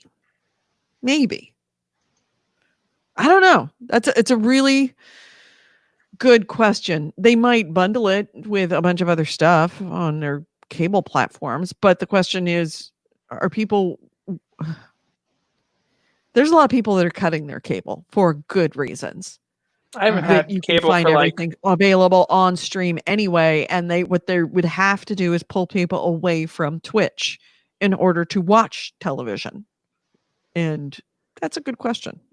With that announcement, Kevin Pereira, who was, at the end, one of the big names within the show, said that he was, quote, very interested in whatever G4 teaser is the teaser supposed to be. And Adam Sessler, the former host of XPlay, said he chimed in and said that he didn't expect to see XPlay's Twitter account. Ever again. He doesn't expect to see XPlay ever come back. But yeah, so this was released, this video, this teaser was released as part of the Comic-Con 2020, which is technically going on right now. Online. Case in point, nobody cares. Nobody's watching because it's all online. But it's taking place entirely online due to the coronavirus. So we're going to see a lot of this stuff. It's a weird year for news and information, especially for stuff to come out like that. Yeah. I don't think I think it's a nice thought. I think that if G4 intends to go head to head with Twitch in the online space, they will fail. If G4 intends to go forward in the cable television space, it's debatable, but they'll probably fail. It depends what they want to do and who they get behind it. Yeah, I was wondering. It's like been will players who watch esports on Twitch turn around and go to their television and watch it on TV? I don't think so. Everybody has smart TVs. They're going to watch Twitch on their smart TV. Maybe not. A lot of smart TVs don't have Twitch. It's true. Mine doesn't. My Roku TV does not have Twitch. And they've even Twitch needs to get on the ball. They've even gone so far as to force the unofficial Twitch channel off of the platform. Maybe that's where Comcast is seeing a weakness and an in on this market, in that Twitch has not moved towards having smart TV apps. And if they don't have smart TV apps, then people are not watching these things on their television, sitting on their couch. Yeah, that's where they want to get people. If there was like a dedicated esports app or something, like if I could just launch G4 and it would show like, hey, here's a bunch of videos for PUBG, here's some for Valorant, here's some for Fortnite, and just have things like that, different video, and they could take all those esports videos that are already posted to YouTube and just put them on their app instead. Here's Rainbow Six videos, For Honor videos, like that. That could be something. How is that different than watching Twitch on your PlayStation on your television? Because launching the PlayStation and launching Twitch is a pain in the ass. Okay, all right. And also, Twitch does not categorize videos in that way. Like if I could go and see, hey, here's an archive of this competition for this game and have those videos available, actually organize it. You have that on PlayStation. You can go on and say watch live on PlayStation, and it does categorize by game. But does it categorize by competition? No. Yeah, I think if they want to step out, they're going to have good personalities. That's what's going to separate them. It's just possibly a solid production budget and personalities that know what they're talking about. Yep. I mean, that's what sold G4 in the beginning. Like, we only know Kevin Pereira, Morgan Webb, Adam Cecil, and Jeff Keighley because I saw them on G4. Yeah, and that's what they're going to need to do again. And I think there is a space for that with like solely video game content for that kind of thing. But where they put it is going to be important. Like if it's a YouTube channel, fine, but it's going to be basically building a G4 YouTube channel up from the ground up. Like multiple programmings, all that jazz. And it'll solely be on whoever they get to lead it. So moving right along, let's hit Ubisoft, because Ubisoft is still in the fucking news. God, this hole just keeps getting deeper and deeper and deeper. So remember when we last left the Ubisoft story, when we were talking about how it was when what's his bucket? They booted out not Yves Guillemot. Yves Guillemot booted out Serge Haskaway. That how we had said either Yves Guillemot knew and didn't do anything, which would be bad, didn't know and didn't do anything, which would be equally as bad because it means he's completely out of touch with his own company, or sort of knew and then didn't really pursue it because Haskaway makes some money, which would also be bad. And we said we may never know about this. Well, they had an earnings call this week, and a financial analyst asked this question. I could and this is to Yves Guillemot. I could present the question on what's happened recently as 3 points. And this guy is named Ken Rumpf, who is a financial analyst. He said, either as CEO, you didn't know that this was happening, which was not great, or you perhaps didn't know enough and you should have asked more. Maybe that's the answer. Or you knew, which of course would not be good. Those are my possibilities. You may answer the question differently, but I'd like to ask, what would be the answer to your question of responsibility as CEO? He played him dirty. Like that is exactly the questions that we ask ourselves about it when we talked about this 2 weeks ago. Of what did you know? When did you know it? And if you didn't know, why didn't you know? I mean, for Yves Guillemot on this earning call replied. Anybody want to take any guesses about what the answer was of those 3? Your best answer to save yourself and move forward is saying, I don't know. I didn't know. Like, you can be like, you could take the hit from that and be like, okay, moving forward, I'm going to keep a better eye. But if you're like, I knew, you're a part of that. He said, what? I didn't get the question. His answer was a bullshit answer is what it was. Each time we've been made aware of this conduct, we have made actually tough decisions, and we made sure those decisions had clear and positive impact. So that's very important.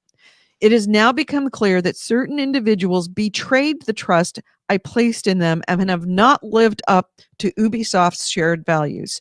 I have never compromised on my core values and ethics and never will. I will continue to run and transform Ubisoft to face today's and tomorrow's challenges. In other words, he threw his friend, because Serge Haskaway was his friend from before he was CEO at Ubisoft, brought him on in the first year that he was handed the reins of Ubisoft, threw him under the bus, said it's all his fault, and he didn't say I didn't know, he didn't say I knew, and he did say I did my very best. But that's all he said. It was a bullshit answer, and it kind of leads me to believe he fucking knew. Because if he didn't know, well, it's a terrible question to answer. Either you knew and you covered it up, or you didn't know and you're an idiot and you're a bad CEO. Well, that seemed like a prepared response. Like he knew someone was going to ask that someday. Oh, yeah. No, I agree. But this is not going to go away. When financial analysts, it's one thing to have people like us, like journalists and podcasters ask these questions, kind of, never expecting it to be actually asked of him. And another one to have a financial analyst who is going to be rating your stock for whether it's buyable or not.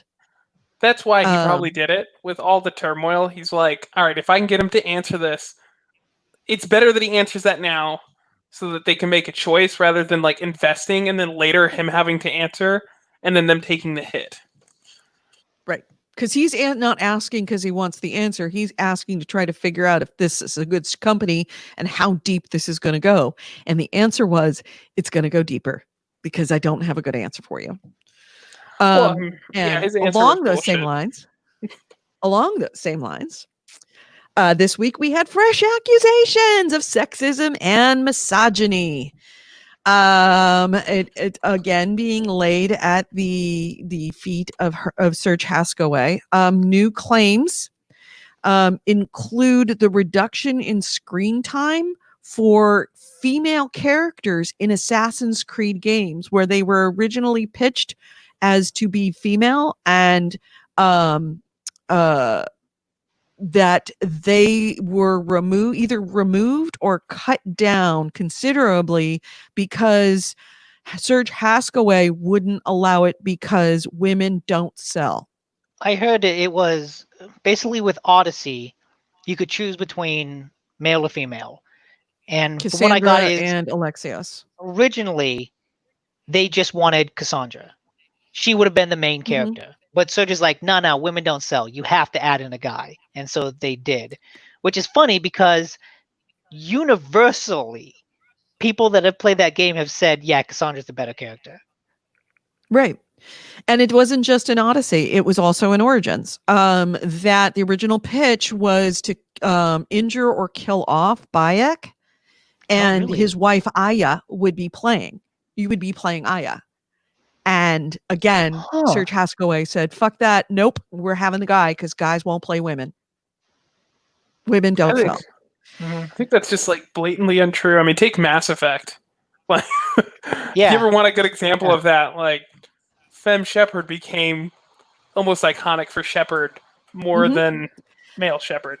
And it was also charged with Assassin's Creed Syndicate.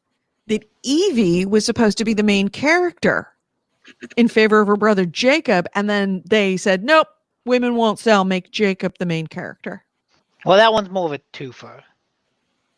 Yeah. Like they're equal, but yeah, I can see them being like, "We want Evie. Okay, I guess we'll add in the guy too."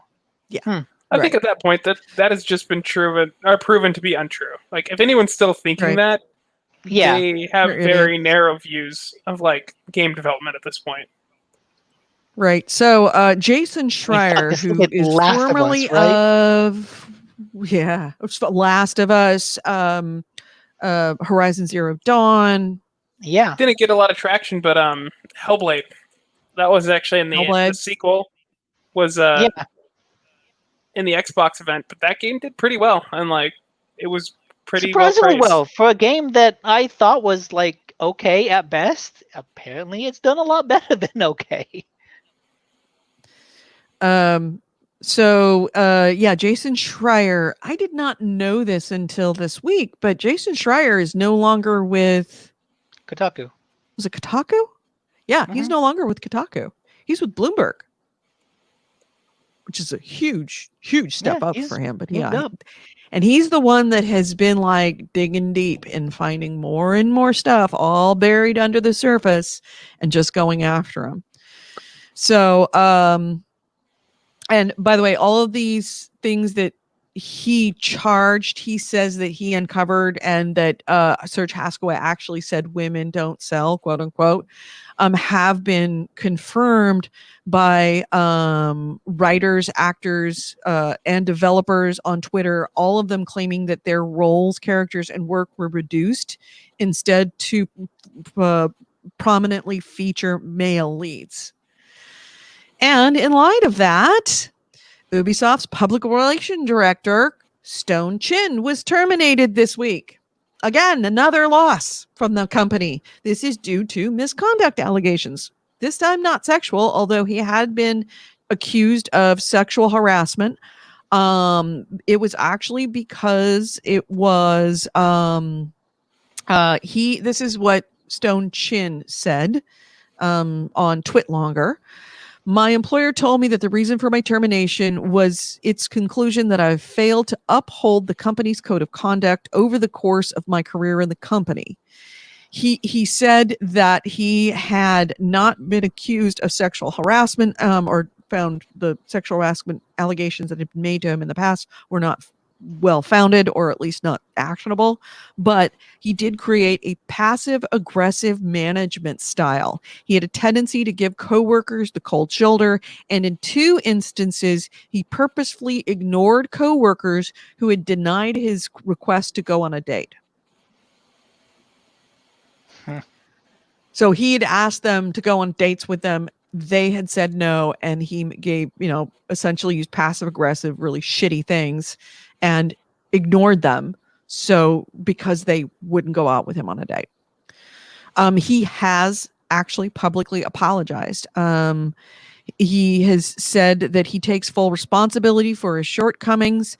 He sees that, quote, his actions as a manager over the years while at the company have hurt people. And he did apologize for any distress that he caused people. So he essentially came clean. He did the right thing to keep himself possibly employed in the future. Everybody else is toxic at this point. Nobody's ever hiring Serge Haskaway. And I think that's the right thing if you want to keep your job. I mean, Serge, I think from the ground up, he was fucked. Like, just everything he has done, like, no matter if he took, like, if he holding company meetings in strip clubs, just like, yeah. Yeah, that's pretty trashy. Like if he started admitting to some of the stuff that he got accused of, like I think he'd end up in jail for some of it. Like probably. Yeah, probably some of the physically assaulting some of the female employees. Absolutely. Exactly. This guy, I think, he's doing the right thing. He could deserve another chance to try and, not have his career implode. But he's something I like. I wouldn't ever want to see that in the news again. Essentially, you got to pass. Don't waste it. Yeah. So, that's all still going on, and Jason Schreier is not letting it go. It is between his teeth, and he is shaking the shit out of it. I'm kind of like thankful for actual game journalists, because most of the time it's just kind of fluff for advertisement pieces. Like, this is actually interesting stuff that deserves attention. And I'm thankful that it's there. Well, I can tell you that if he was at Kotaku, chances are he wouldn't be able to do what he's doing now. The fact that he's at Bloomberg, he can. Because there would be repercussions for Kotaku. Yeah, they have to keep nice and with there's various no developers. repercussions for and that's why I say it's a big thing that the financial analyst asked this, because there are no repercussions for a financial analyst. The company has to be on its best behavior for you, because you're the one who actually analyzes their stock and tells large companies whether they should buy your stock or not. They're kind of running the show. Financial analysts are gods in corporations, public corporations. So, and one financial analyst saying that this is a bad idea could make your stock drop and your company be valued considerably less. So, there's a reporter at Kotaku, a gaming company, could not do these stories.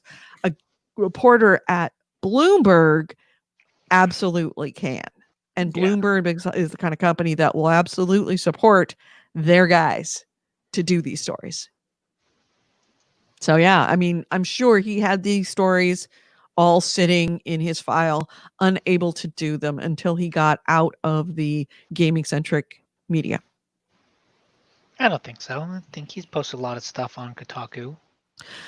I think but I think that he had a bunch of stuff that he knew that he couldn't do. There's no way Kotaku could do these stories. No way they could do these stories.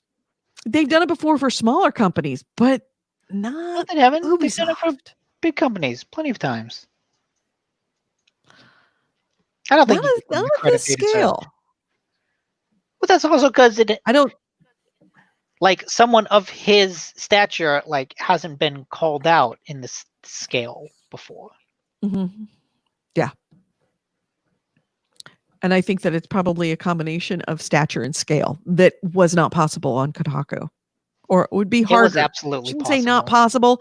It would be harder, harder to do. It was absolutely Whereas Bloomberg, it's not hard at all. That is exactly the shit that Bloomberg wants. I don't know.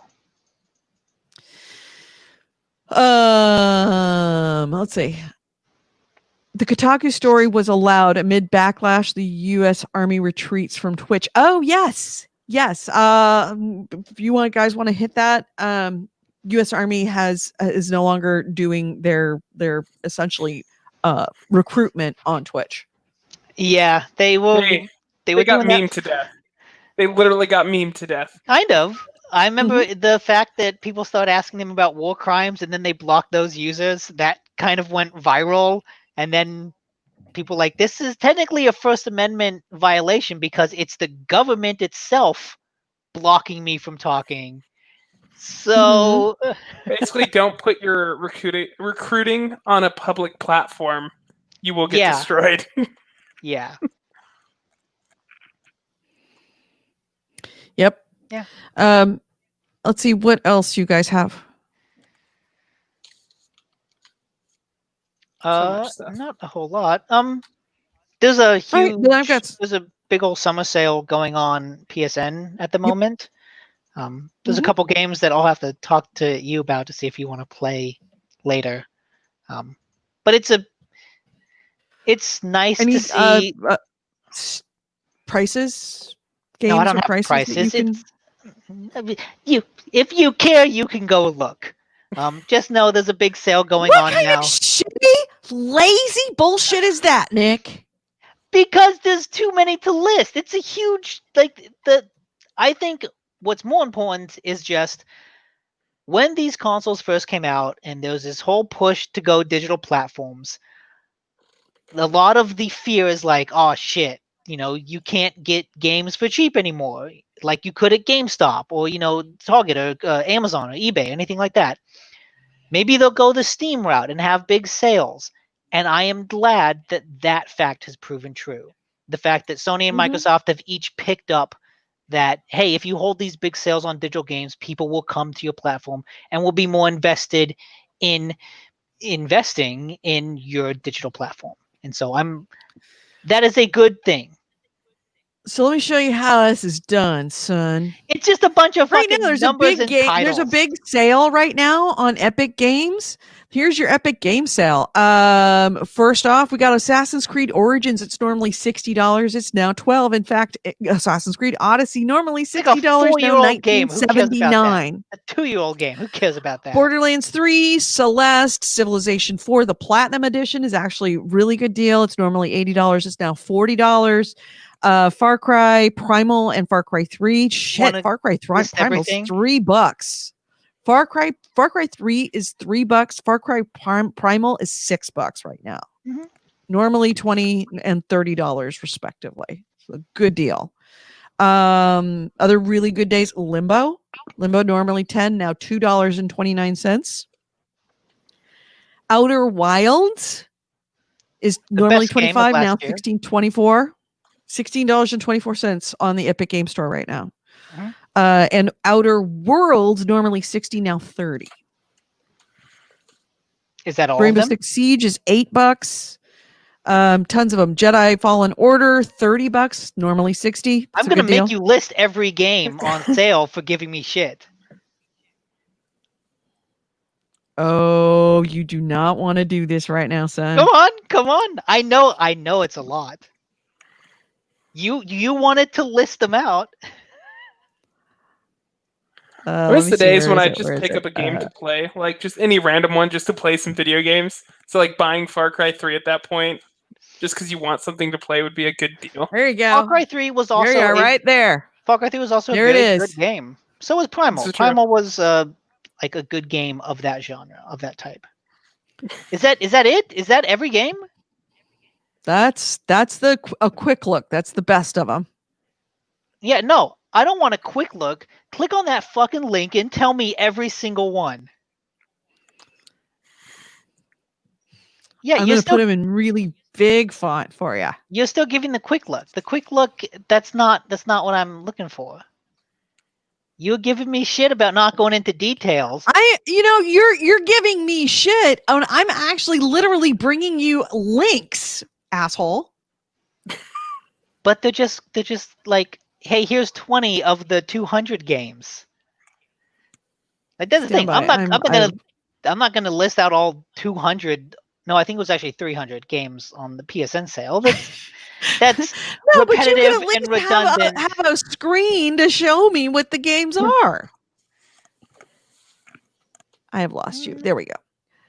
All right.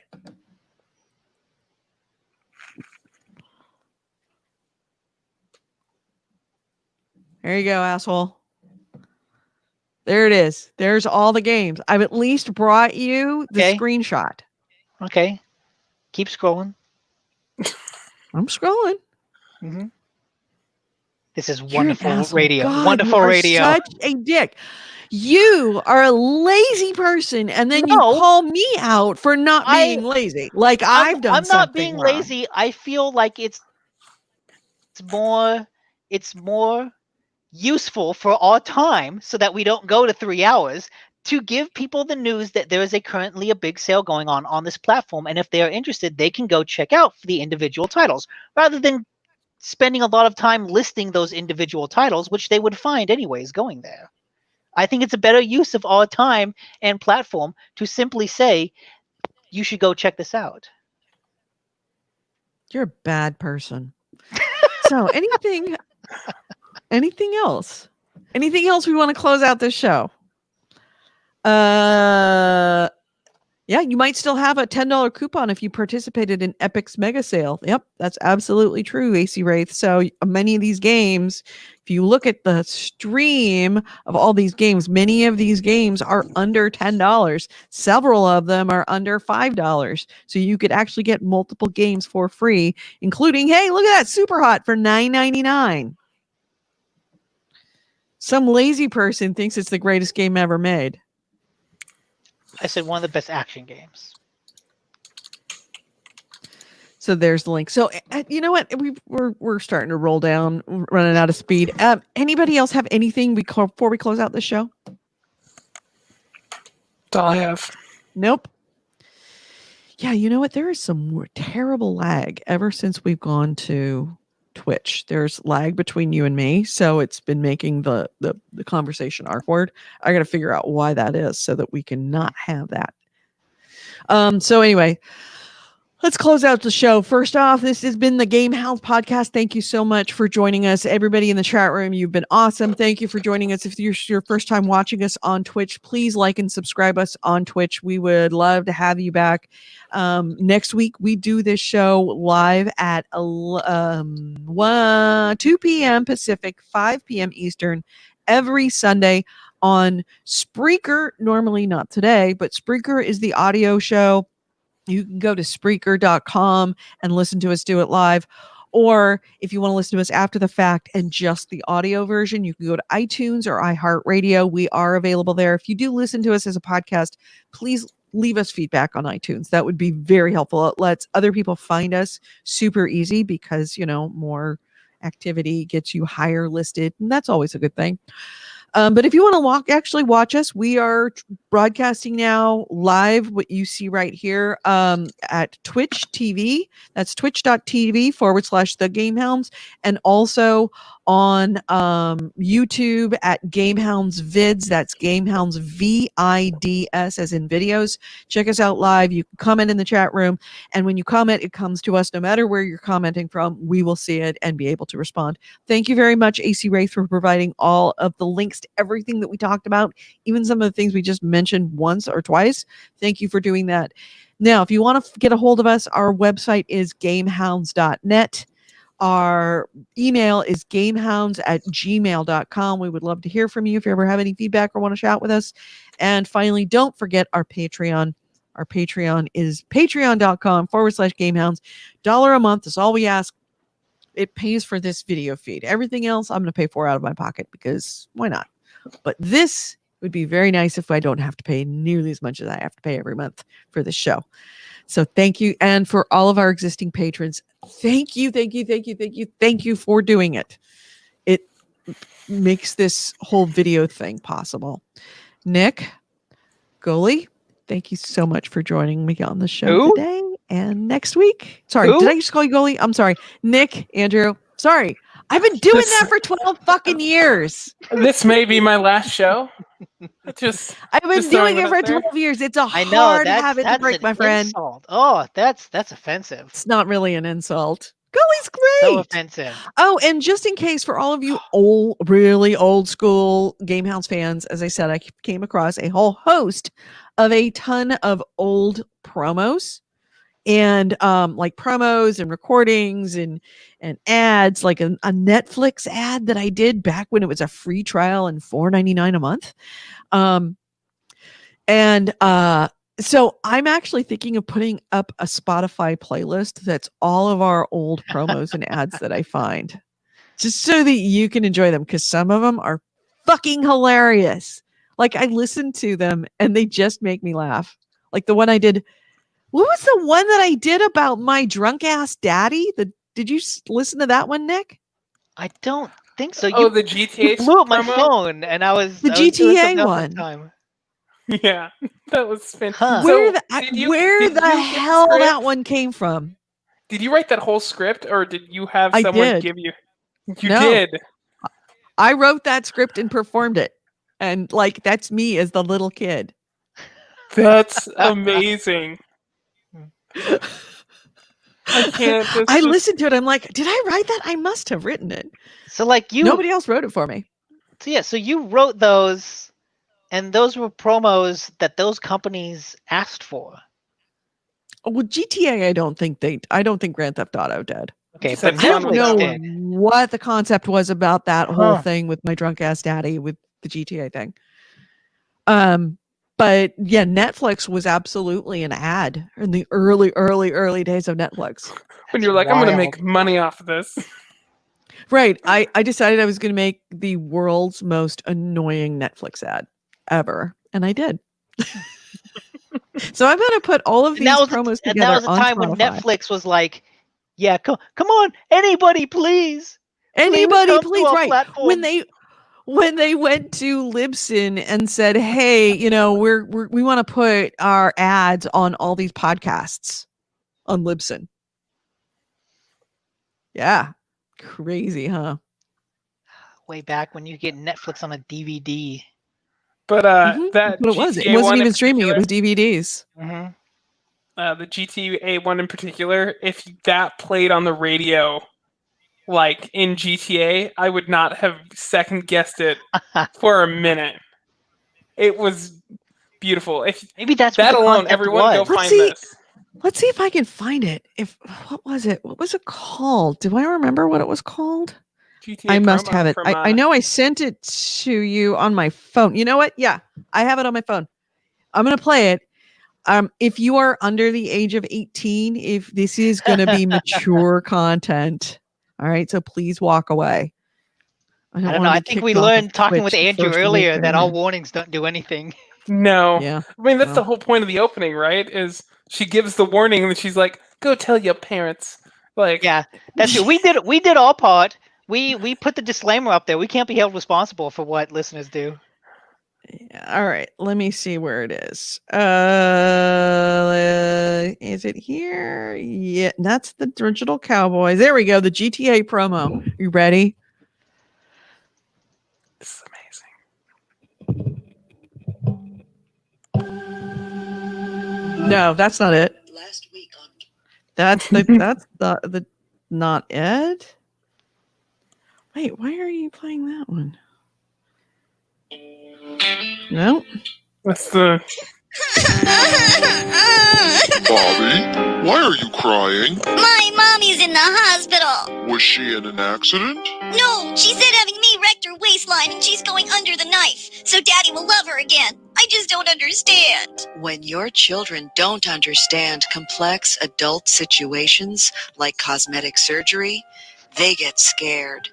That's why Dr. Fido von Schnauzer wrote his award-winning children's book, Mommy's Getting a Tummy Tuck. Dr. von Schnauzer once again brings his gentle, assuring words to children in his new book, My Drunk Ass Daddy. Your little ones will be soothed with words like, My daddy sometimes comes home smelling like that time when our cat Whiskers died behind the washing machine. I asked him why he smells so bad, and he smiled and then said, Your mommy had you, and now her vagina looks like the French Quarter of New Orleans. So Daddy gets his happy juice from a bottle. Don't let your child suffer in the gray haze of confusion. Help him understand his drunk-ass daddy so it won't seem as scary. Dr. von Schnauzer brings clarity and comfort to your child as he begins to understand what's going on in his parents' world. Daddy and I play all kinds of fun games, like, here, hide this gun in your toy box while Daddy goes to Mexico. It was my favorite, until the police showed up and made me live in a foster home till I was 18.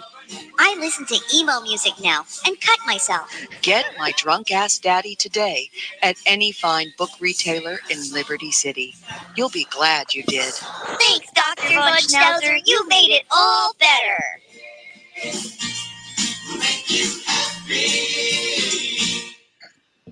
So yeah, I have no idea why I made that. You know, I think Andrew's right. I think the concept is that would be an ad that played on the radio in GTA, because that sounds like an ad that would play on the radio in GTA. Yes, it does. Yeah, maybe did they have a competition?